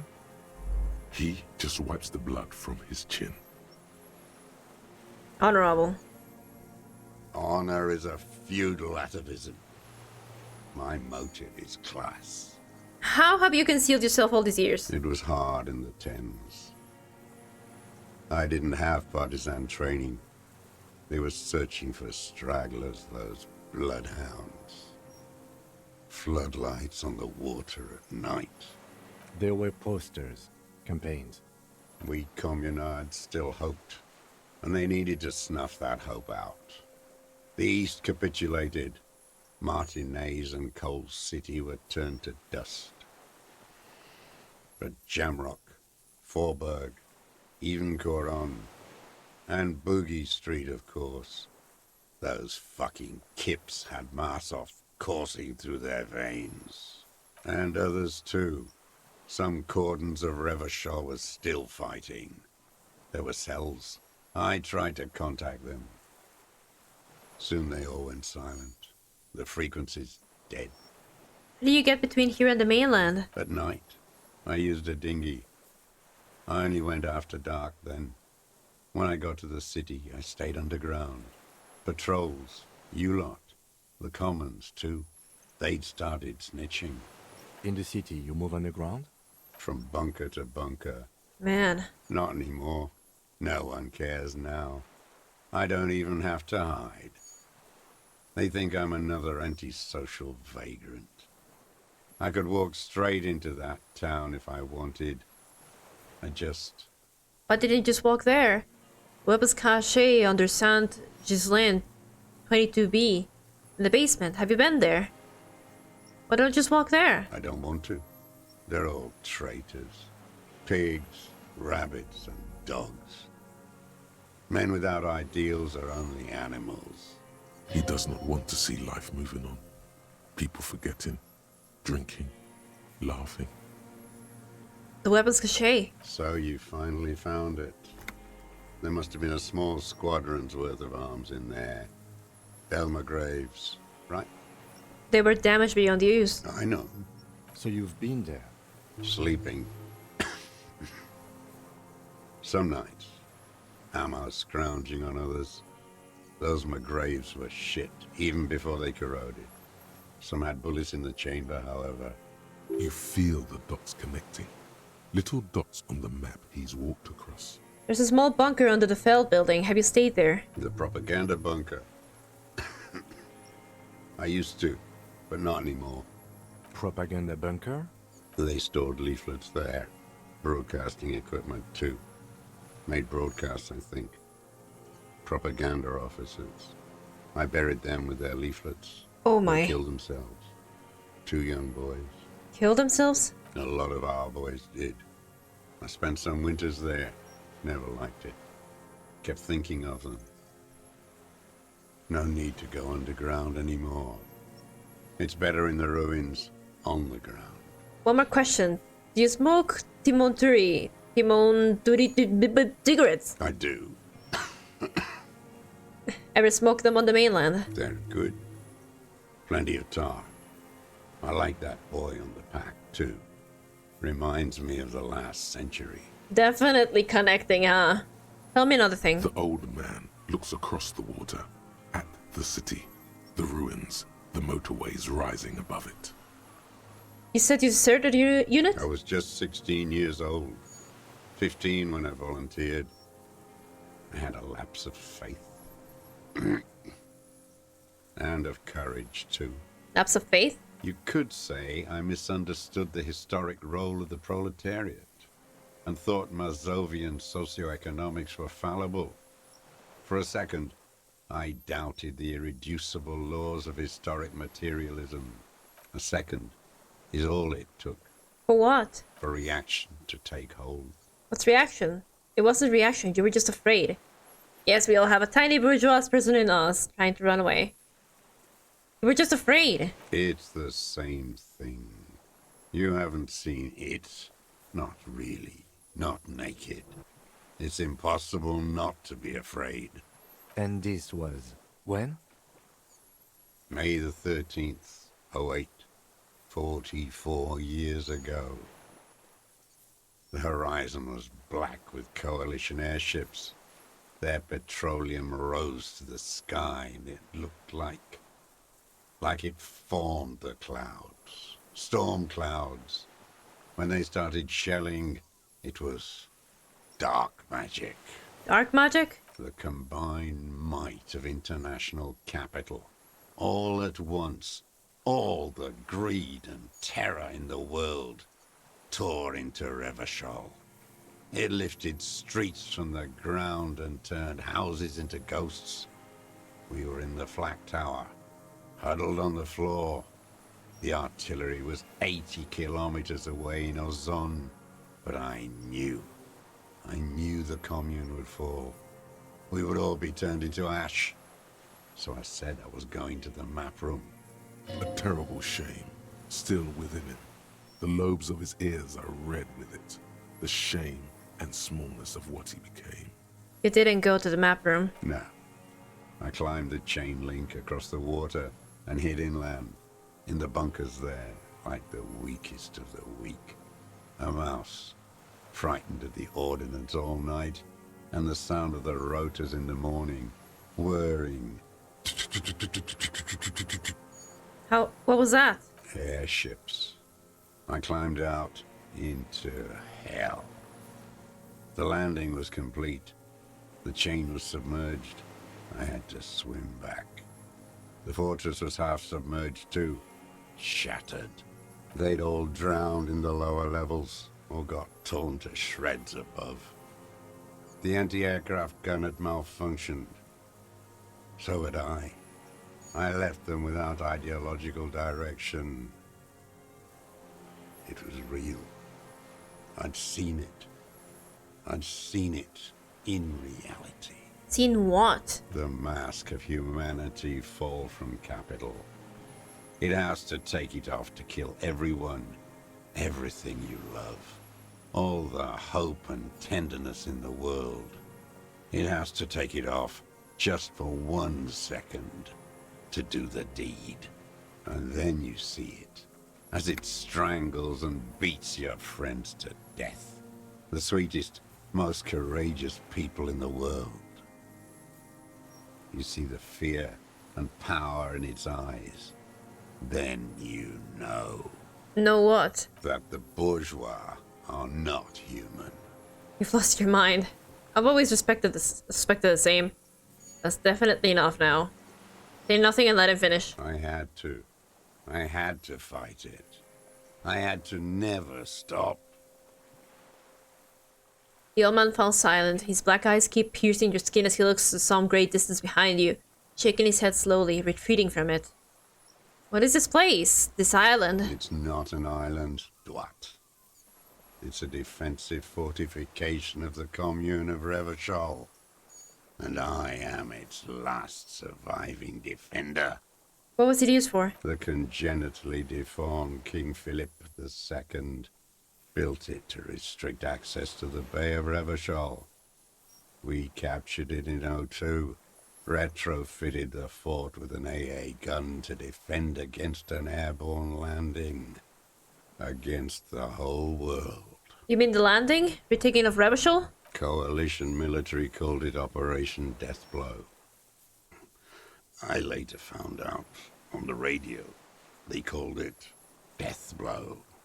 You're one of them. Tell me, who speaks like that? We had 50 million people on Caillou alone. First, I'm not one of them. Coalition military, someone who has come to end this madness. Murderers, I know what you mean. You don't know. You haven't seen it. Iblis.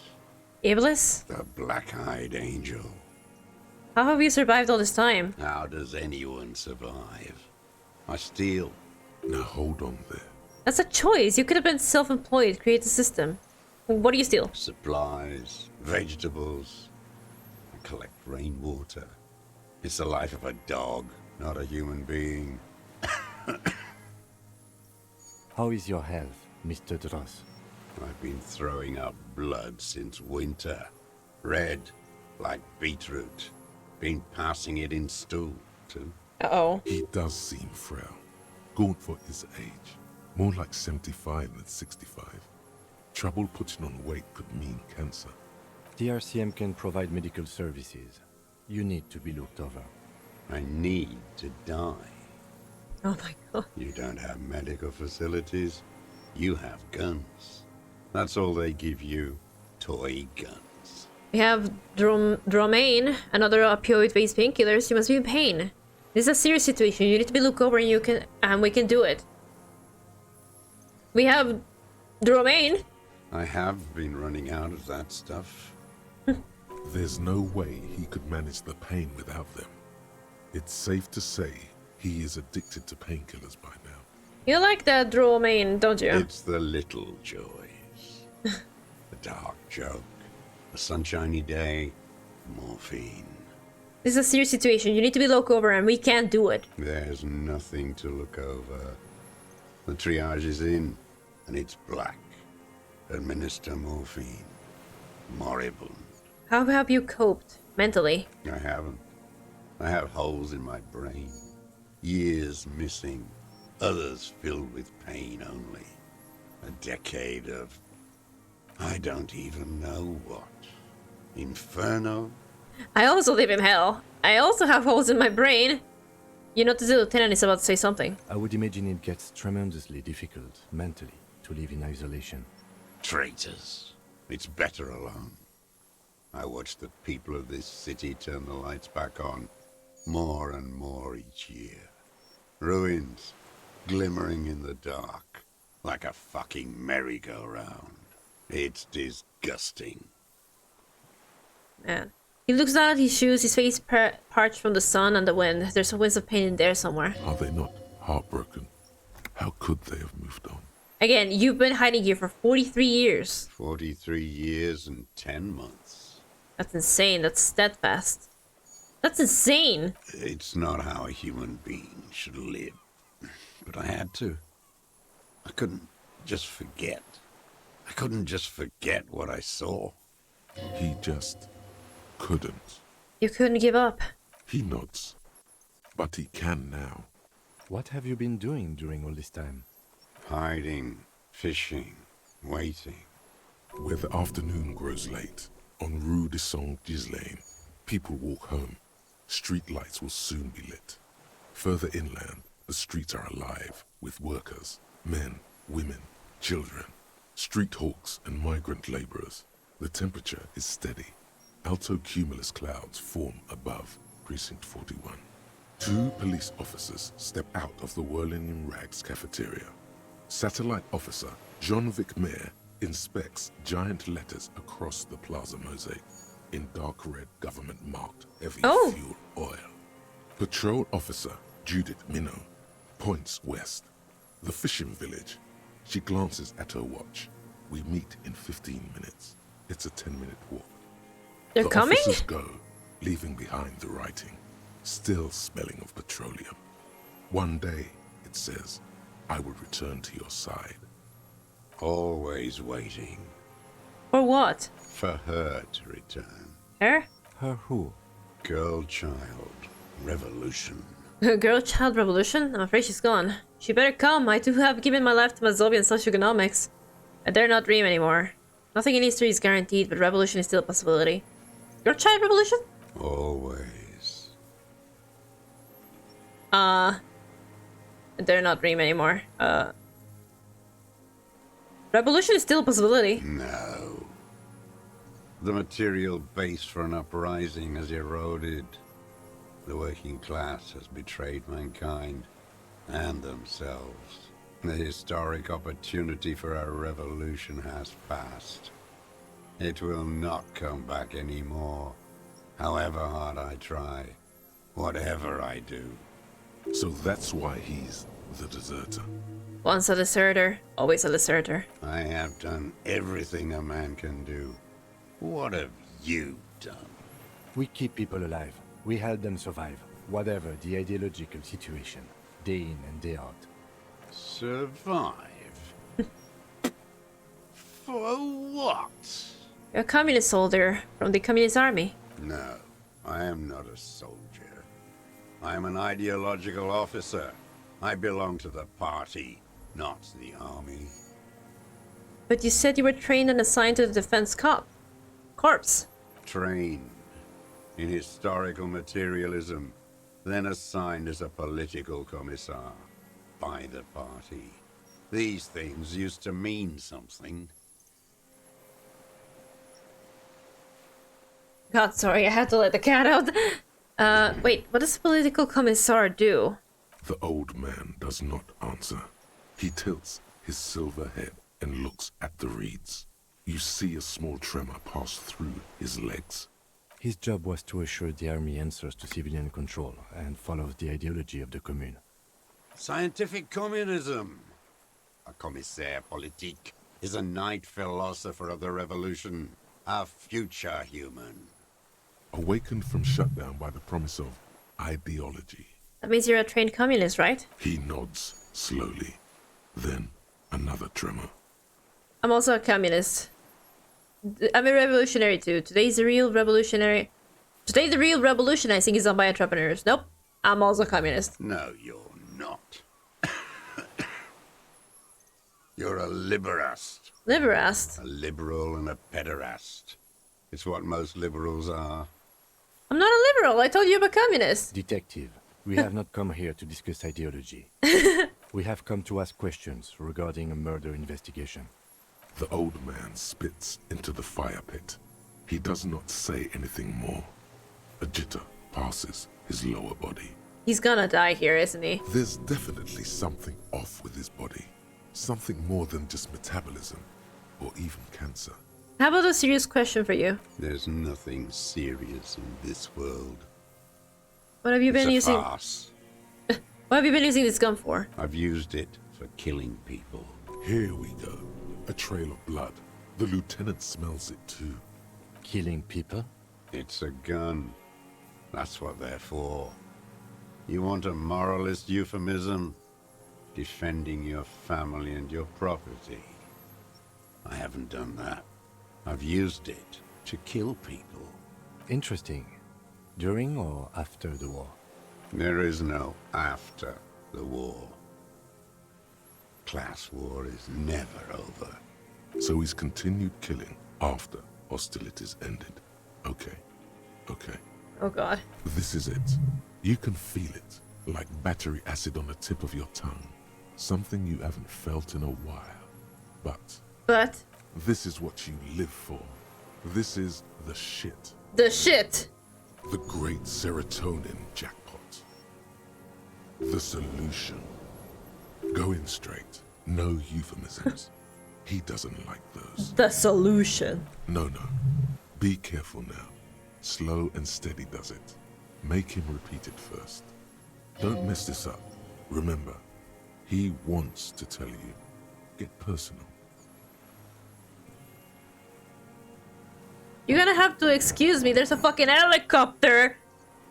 Anyway, you're saying you killed people after active fighting stopped? Did you use that gun to shoot and kill a colonel of the security contractor colonel? I know you want to tell me. Have you killed anyone with that gun in at least a week or two?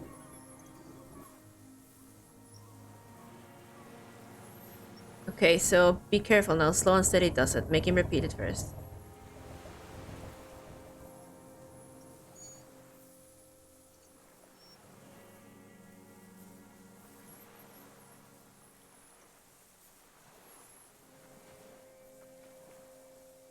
Seriously, is there a need for a helicopter to be going over my house right now? Which one do I say then? Nothing comes to you. Silence. Fuck no! His black eyes look at you, and in them a chill, like electricity running up your spine, crawling into your skull. What? All is not as it seems. Detective. The lieutenant turns to you with well-disguised impatience. You're saying that you killed people after active fighting stopped?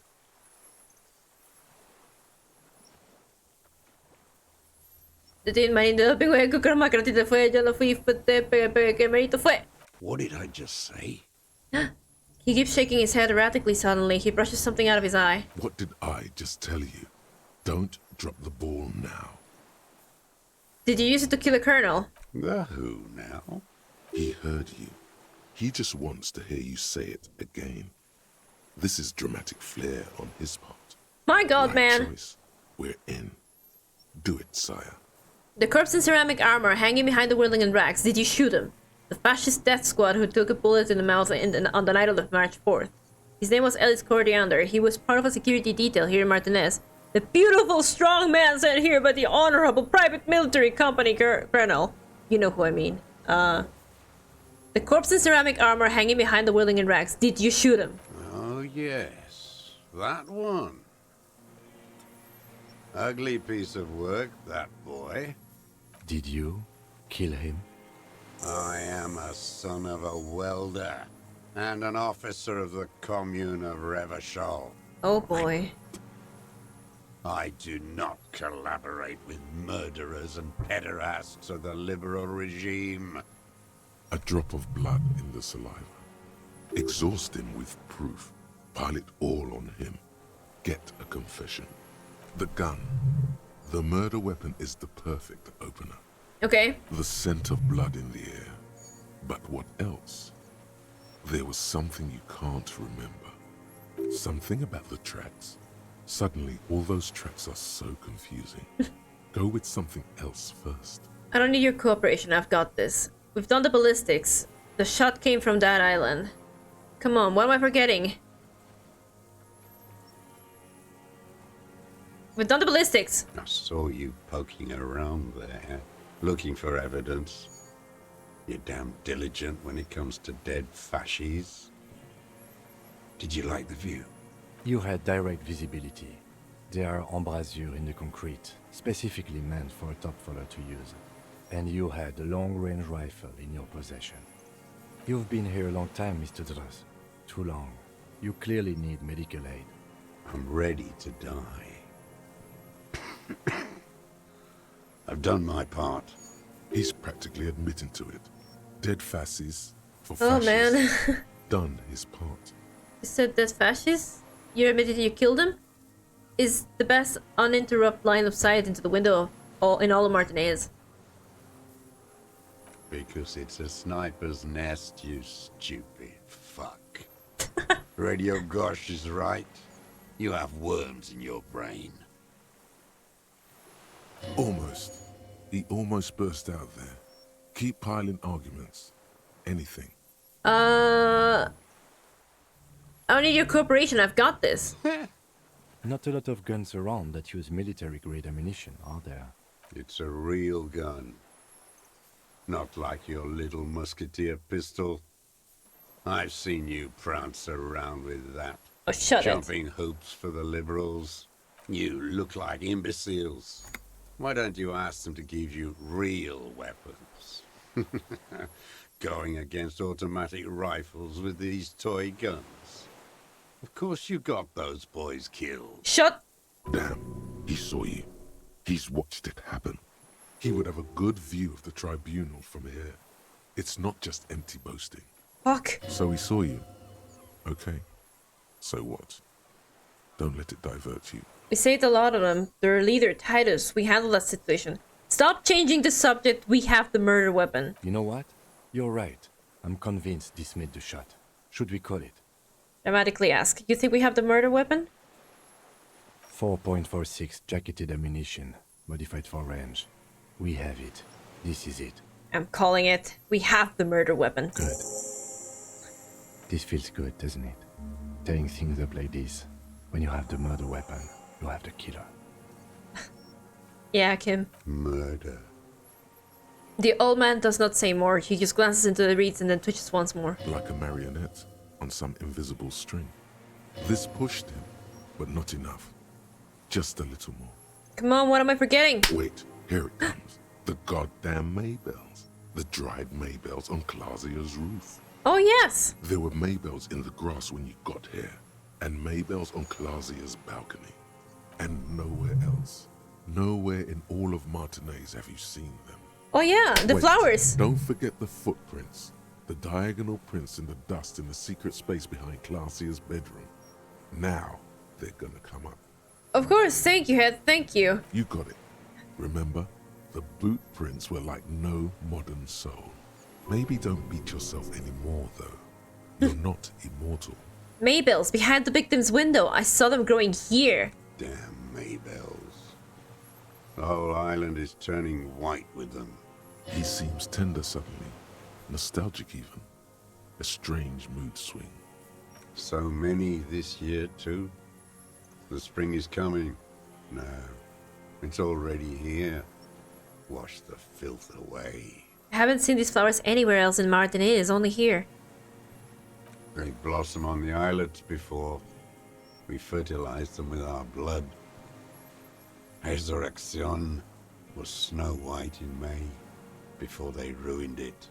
South, the Bay of Martinez is dotted with little freckles of islets, turning green. with white flowers in white snow. The coast, too, before they piled their containers on top of it, filled with broken, useless trash for fat-fingered bourgeois children to play with. You must get around a lot to stay undetected all these years. Do you know any secret paths? Pinball workshops? I may. A young woman called Klaasje. Ring any bells?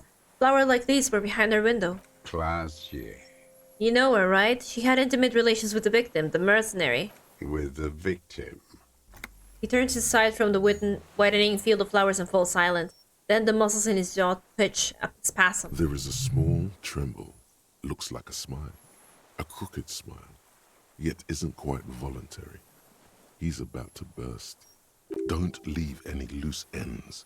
Get him on everything. I wonder what brand of boots you're wearing. Everything is brands with you individualists. Who cares what brand my shoes are? Sansa? Some shit. Show me the soles, please, Mr. Doras. Fucking imbecile. The old man stretches out his leg. A black and white spiral pattern covers the sole of the worn-out old running shoes on his feet. The maker is Sensorique.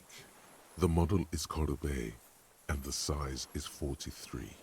These are not the unusual horizontal pattern soles you saw in the dust on the floor of the hidden room. They do, however, seem to be about the same size. The size fits, but not the sole. Oh, wait, maybe it's simpler than that. Drama! It's time for you to get everything! Oh shit. Let's go, Drama! Sire, he doesn't have to be wearing them right now. People change shoes. It doesn't mean you weren't there, near the room the victim died in, sneaking around. Racking those brains, are you? Desperate to report something back to your masters? They must have really loved that dead fuck. The lieutenant gives you a quick sideways glance and nods to acknowledge. The prints were his. You can see it in those eyes. He can't keep them from flickering, looking for something. The old man stares at his own prints in the ash around the fire. Silent suddenly, some strange process within him. A gush of wind. Seagulls in the distance. You know who he was. A coalition-trained murderer, armored and armed. He wasn't human. The blunt end of a hammer, dripping with blood. He was a... Oh, you know what? I'm not saying he didn't deserve it. He was a killer, but he is still under protection of the law. Beating us to the ground, moaning with joy. You hounds get so thorough when a company-trained killer dies. I haven't seen you on this coast for 40 years. He said it! He said it! No. Maybe I should have killed one sooner. Got your attention. Now you stop beating druggies and prostitutes in your basement. Now you come to investigate. Not when they die by the hundreds. This is it. Shot him. Shot him. Say shot him, not killed him. So you shot him. Oh, the inhumanity. One paramilitary less in Revachol. You can almost see him squeeze a tear out of his eye. His fists begin to tremble from the anger. The lieutenant raises his right arm to hush you. Hush. He does not need to be pushed anymore. The ball is rolling, while the lieutenant listens, holding his breath. Just nod. I had them in my sights. Both of them. Him and the whore. I was breathing with them, in phase. And I pulled the trigger and flew on the air until I landed in his mouth. I didn't think I had a shot like that in me anymore. I did. I saw him kneel there with his mouth full of death, and that stupid look on his face. And his dick still in her. Then what? Nothing. I went to sleep. Next morning there were Maybells everywhere. The world was white, or what's left of it anyway. My last spring here.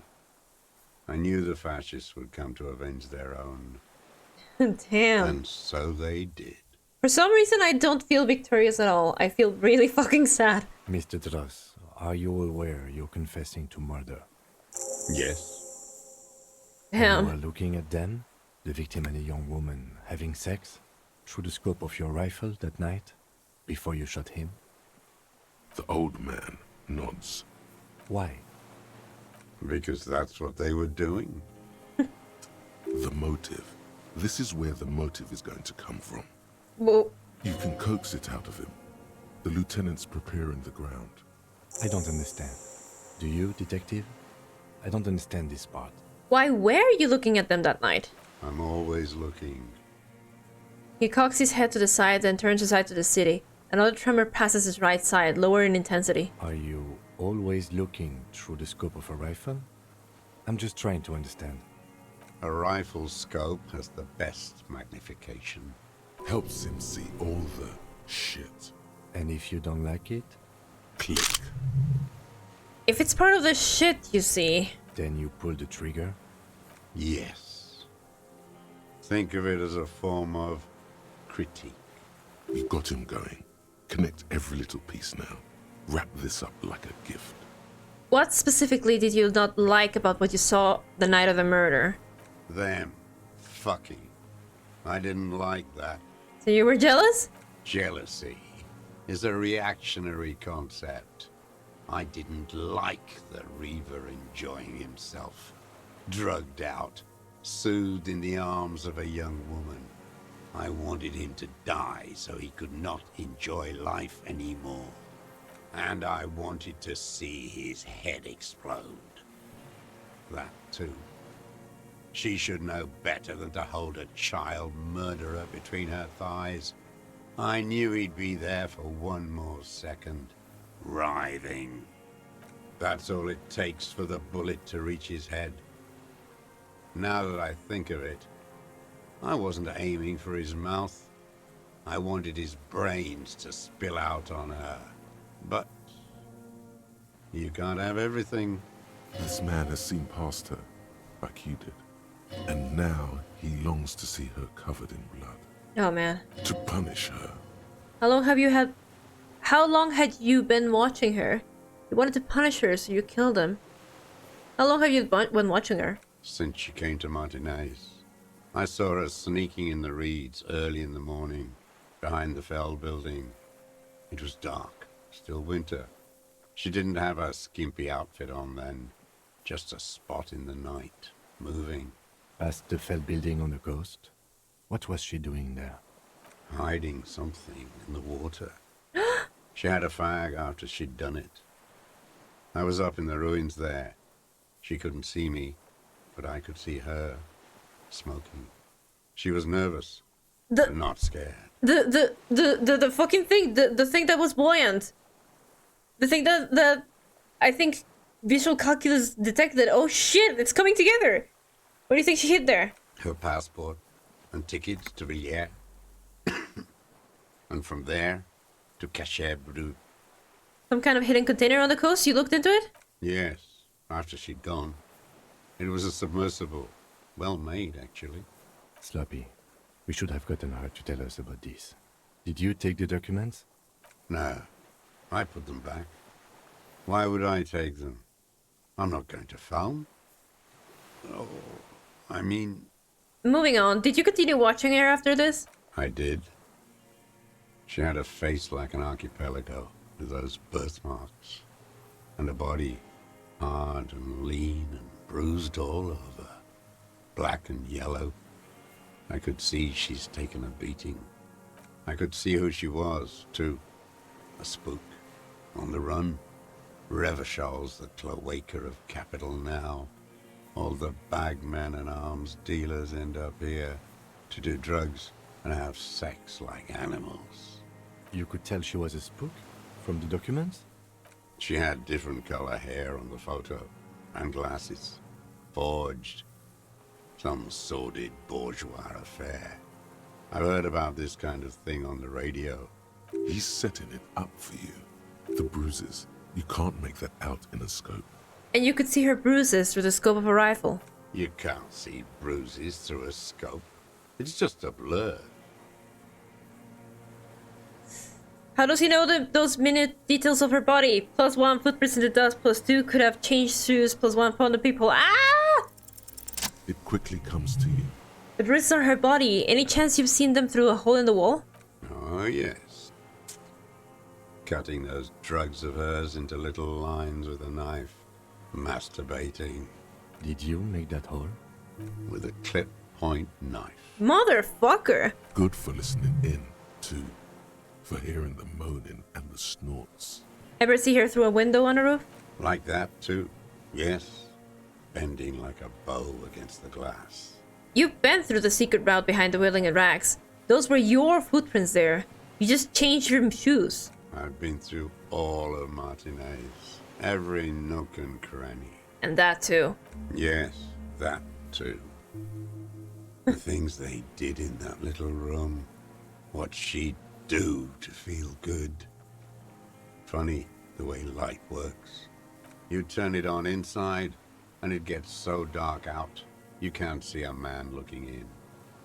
I learned that in the 20s, when they were still hunting me. I've seen people do some shit, but... Those two took the cake. You hear the familiar scribble of the lieutenant's pen. A quick glance at you. One more loose end down. We're doing this, detective. It's coming. How did you get in there? The hidden pinball workshop. I can just walk in there now after a good wash. I told you, they think I'm an antisocial. Closing hour is a good time. The kitchen's empty. You had to open the steel door in the kitchen? How? I got that open a long time ago. Some bourgeois game merchant lived there. I don't know, 15 years ago. He left spare keys all over, and I took one. Then I saw her turn the light on one night in my scope. Andy found use for it. A spare key, like the one hanging behind the Union Box window. You wanted to punish her, so you killed him. She practically breastfed that man. You wouldn't believe the things she let him do to her. Wiley stands here and rots. So you saw through her? So did I. She did deserve a good punishing. I hate women too, you know. Not like that. I don't think like that. Men are insane. You saw through her? So did I. You're delusional. There's nothing to see in the soul of the bourgeois woman. It's the same as the surface. Sick hedonism and desperation. Men are insane. The world is insane. Okay, you had feelings for that woman. There's nothing to hold on to. Only this. It's not enough. Huh? The coals of his eyes glisten suddenly, like stones dripping with water. Is he crying? Man needs to feel something else. In this fight, it helps if you have your eye on something there. It's weakness, I know. There have been others? Was that why you left the dried flowers behind the window? There have been others? Yes, over the years. It's not unproletarian to feel something. Was that why you left the dried flowers behind the window? No. Why then? I don't really know. I was there one night and she was crying, like a child, in the corner of our room on the floor, like she does sometimes. When was this? The day after I killed him. And you brought her bells? Yes. I don't know why I do the things I do anymore. It's as if something put the thought there, to leave the flowers. You wanted to console her. You wanted to manipulate her. Something put a thought in you, a compulsion. No, you want to console her. Maybe. I told you. I have holes in my brain now. I wouldn't just sit here waiting for you. A sudden pang of rage. If you came 10 years ago, I would have killed you. In the silence, the lieutenant draws a line in his notes, then nods at you once more. One more down. So in conclusion, it wasn't about him, it was about her. Her. He repeats, staring at the ashes, then the reeds. There's a twitch in the corner of his eye. The lieutenant nods at you. In acknowledgement. That's it. Motive. We have it. Where is she, that Klaasje? I haven't seen her there for days. She got away. We don't know where she is. She got away, but she let us hear first. She figured out someone was watching her from the seafort. Gone. I knew it. She kept staring into the scope this last week at the island, like she knew. She'd look at night, crying or smoking on the roof, staring right into me. It doesn't matter. Midtown, across the Bay of Revachol, the oceanic wind washes 40-story towers. Above them, Lausanne's central aerodrome, a cocoon suspended in the sky by a web of suspension wiring, encircled by hybrid aircraft. Look north. On the platform, a young woman is withdrawing from amphetamines, barbiturates, and alcohol. Yet still she smiles among the crowd, among the great ghost of the city she's leaving, for another, far south. Fucking hell, Klaasje. Smaller, distant, hidden, not like the great chandelier she sees sparkle in the night below her. Streetlights, towers, tenements, and water, and across it a dark strip of ruins, barely visible, if she didn't squint her eyes. He knew she knows. She was looking at the island, figuring it out, day by day, cigarette by cigarette. We could get more. We've got him talking. Who knows what he's seen and done over the years? You could get more out of him. He likes talking. Enough. Take him in. Bend his arms behind his back and end this. God, I could get him talking. It's late, though. Oh, you know what? Fuck it. What's another half hour? Been looking at anything else you haven't liked? A tragic comedy. Druggies, prostitutes, and rentiers. A strange little engine seems to fire up in him again. It straightens his back. The familiar put-put-put of hatred. More specifically? Specifically, the whole city is a charnel house. Stripped clean and draped in neon. But Martinez is the worst. How come? Because of the racists. Everyone is a racist in Martinez. Man. It's their favorite thing to do in the whole world. Listening to race-themed radio shows. In the ruins, in their lorries. Pumped full of steroids and Radio Revachol 92. Race this, race that. It's all sanctioned by that social democratic union and the farce of a social democrat who runs it. Mr. Clare? Yes, the fly larva in his container. He let some nihilistic advertising yuppies erect a statue of Philippe III, a syphilitic murderer, on the town square, to spit on the working class. Anything more? Not since the serfs of ancient Pericarnassus has history produced a more inert social class than the Martinez proletariat. The rest of Revachol at least pretends to rebuild. These people still live in ruins. In tents, like animals, like those boom-boom morons on the ice. A pity they didn't drown in that tent of theirs.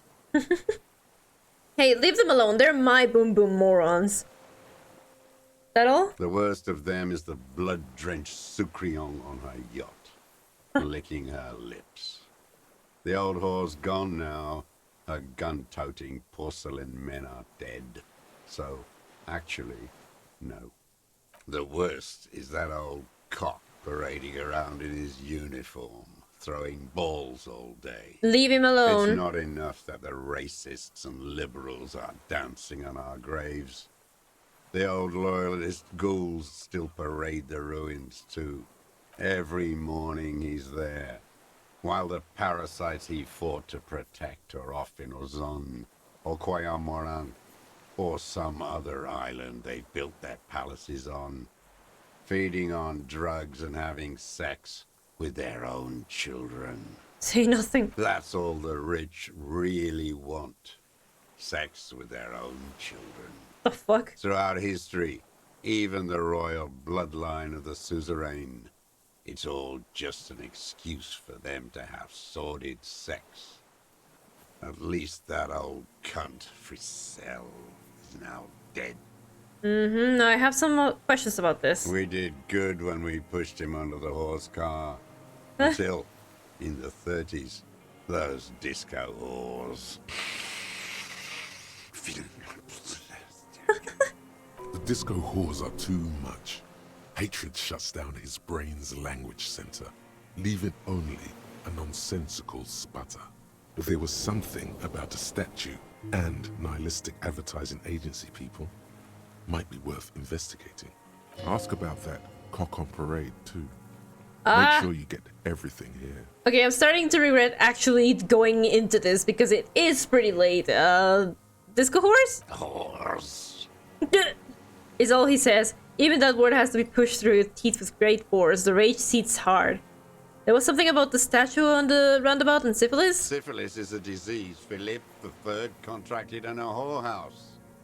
The statue is an abomination. An abomination? The bacteria entered his brain and made him squander trillions on sparkling wine, cocainum, and monuments of himself. His son, Philip IV, the Insane, contracted syphilis in the womb, and he still went on to govern Revachol for 25 years. We lost 2 million lives toppling that mode of government. And those grotesque statues, too. Hundreds of them. But it's still there. What a keen remark. Yes, it is, isn't it? It's still there. Do you know why? You forgot to take it down? The king is holy and his statues are indestructible. Because the king is holy and his statues are indestructible, but mean it ironically. Ironically. No. Cynical design cockroaches like you erected a new, ironic version of it. We tore it down with honest, working-class plastic explosives. But there it is again, grinning. Art is a bourgeois establishment. It's an affront to humanity. My God. Every gallery should be bulldozed, and the artists should all be given 30 years of hard labor in Yekokata. You mentioned the Union is social democratic, and Mr. Clear is a farce of a social democrat. Another hideous disappointment. Unions are the real enemy. The true enemy of the proletariat. Placating the masses. Disappointment. So personal. He displays a familiarity with the Union's top brass. Who's the disappointment? Of Rod Clear? That deformed toad? I wouldn't expect him to wipe his own ass. I mean, the brains of the operation.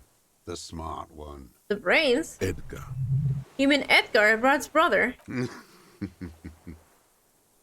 He talks a big game about uprising and social base. They must have sent the smart one to some university in Le Jardin, where it's alienation this and hegemony that. You've talked to Edgar. First against the wall with him. The Clares wouldn't miss a man hidden in their own backyard. Not all this time. Nothing happens in Martinez without them knowing. Of course. Maybe the Clears asked him to. Don't go straight for the kill. Exhaust everything else first. Soften him up. Have you approached them? I haven't approached anyone. I hid. It was Edgar who came to me. How did he know you were here? He didn't just stumble in like an oaf. He figured it out. Some kids told him about a monster on the island. I told you, he has brains. Stepped right off the boat and walked down where you came. I even kept the door open for him. Thought he was a man of the left, wouldn't rat me out. I was right about one of those things. When was this? 20 years ago. Neither of them could walk now, could they? They were less fat then.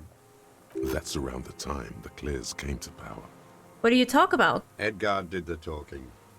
Paid his respects like I were a fossil in a uniform. Offered platitudes about the struggle. Flaunted his pink degree. Even quoted Mazov. Never trust a social democrat who quotes Mazov. Oh, and charity too. They love their charity. Offered me blankets and social housing. I still have the gas cooker he brought. And he let you be here? Let me be here? The ZOC is an unlawful successor of the commune of Revachol. We took this fortification from the loyalists. Even the Clares understand this. They let him be here. Understanding was a courtesy. But why such a courtesy?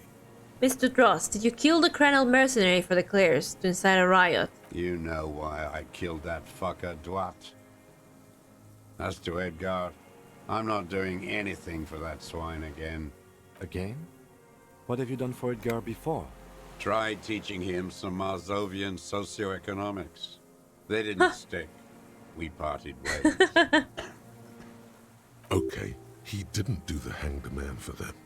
But he's insinuating something. There is more here. You can feel it. He was not outright lying, but almost. By cock parading in his colorful uniform, you mean Renee? Every fucking morning for 34 years. Throwing that ball. One ball against the other. I've always loathed that game. That is not a working class game. I don't care what they say on Radio June. Royalist ghouls played like it was life itself. Click, clack across the water each day. And that uniform, like a parrot plumage. I won't even mention that he's a traitor to his race. A patank maniac race traitor. Just not. I remember him. I remember him from La Noce. Not him, personally. His make and model. There were tens of thousands of them. I thought we took them all out before the Liberals came to their rescue. We missed one. That one. With his shaky finger, he points to the city toward the crater near the plaza where the lonely pine tree stands. There doesn't seem to be a single person under the pine today. Not even Gaston. Alone. There's no one there. Fat and plump. Like a pheasant. Just begging to be popped off. Please, Mr. Dross. Shoot me. He whispers with such predatory hunger. It borders on longing. You'd like to kill him? Not yet. I like to look at him strut around. Place the crosshair on his medals. Man, he's dead. And just fiddle the trigger. Think about it. Let the bomb melt in my mouth. Save the treat for later? He is a juicy bonbon, that one. A real treat for the black day. The blackest. When I put that gun in my own mouth, I think. Oh, whoa, whoa. Don't waste it. Put this lead in that cock, Renee. For the boys he killed. And then I look at him throw those balls, and I suddenly feel better. I even hid one bullet, so I'd always have one for him. Haven't seen him around lately, strutting around. Must be down with arthritis. I hope it hurts like hell. I hope he sweats blood. Hearing it may destabilize him. You sure you've gotten everything from him? Renee's dead. He died of old age a couple days ago. Bad arthritis, yes. He's not playing this week. Yes, of course. I hope it hurts like hell. I hope he sweats blood. Must be torture. Not to be throwing his balls for a whole week. Oh, man. He seems relieved. Could he have been worried for him? He reminds him of himself. The same hatred. The same. You try to think of another thing, but no. I'm glad we talked about this. Hatred. Glad we talked about this now. Glad? It's all gone. That's it for now, old man. Stay put. I ain't going anywhere. Okay, I definitely cannot do this now. It's a lot, and there's still a whole lot going. Are you out to saving? I just saved, man. But yeah, it's a lot and there's still so much more coming, so I don't want to exhaust myself. Unfortunately, we're gonna have to do this again next time, but shit! We are at the end. So yeah, that was a mood whiplash and a half. First it started off really sad and then we went dancing and now this. I don't know how to feel yet about this guy, but he's making me really sad. I don't know why exactly he's making me sad, but oh well. But yeah, I'm gonna have to quit here because holy hell, it's late. And it's like nearly 9, and if I don't get myself some time off after work and this, I'm gonna scream and cry. But yeah, there will be one more of these. If I don't do it tomorrow, then I will do it on Monday, because I don't know if I want to do it on tomorrow. Because I do need some time to rest. But if not, then probably on Friday. Let me check what I do. But yeah, that's it. We are very fucking close to the end now. Real fucking close. And Thursday and Friday is gonna be Bayonetta because I didn't buy No More Heroes as I thought I would. And I am way too spent right now, so I can't buy it. So it's gonna be Bayonetta. Thank you all for coming though, and I hope you have a lovely evening. Sit on what Yosef has told us, and yeah. Goodbye. I am going to probably eat an entire corn or something. Bye bye.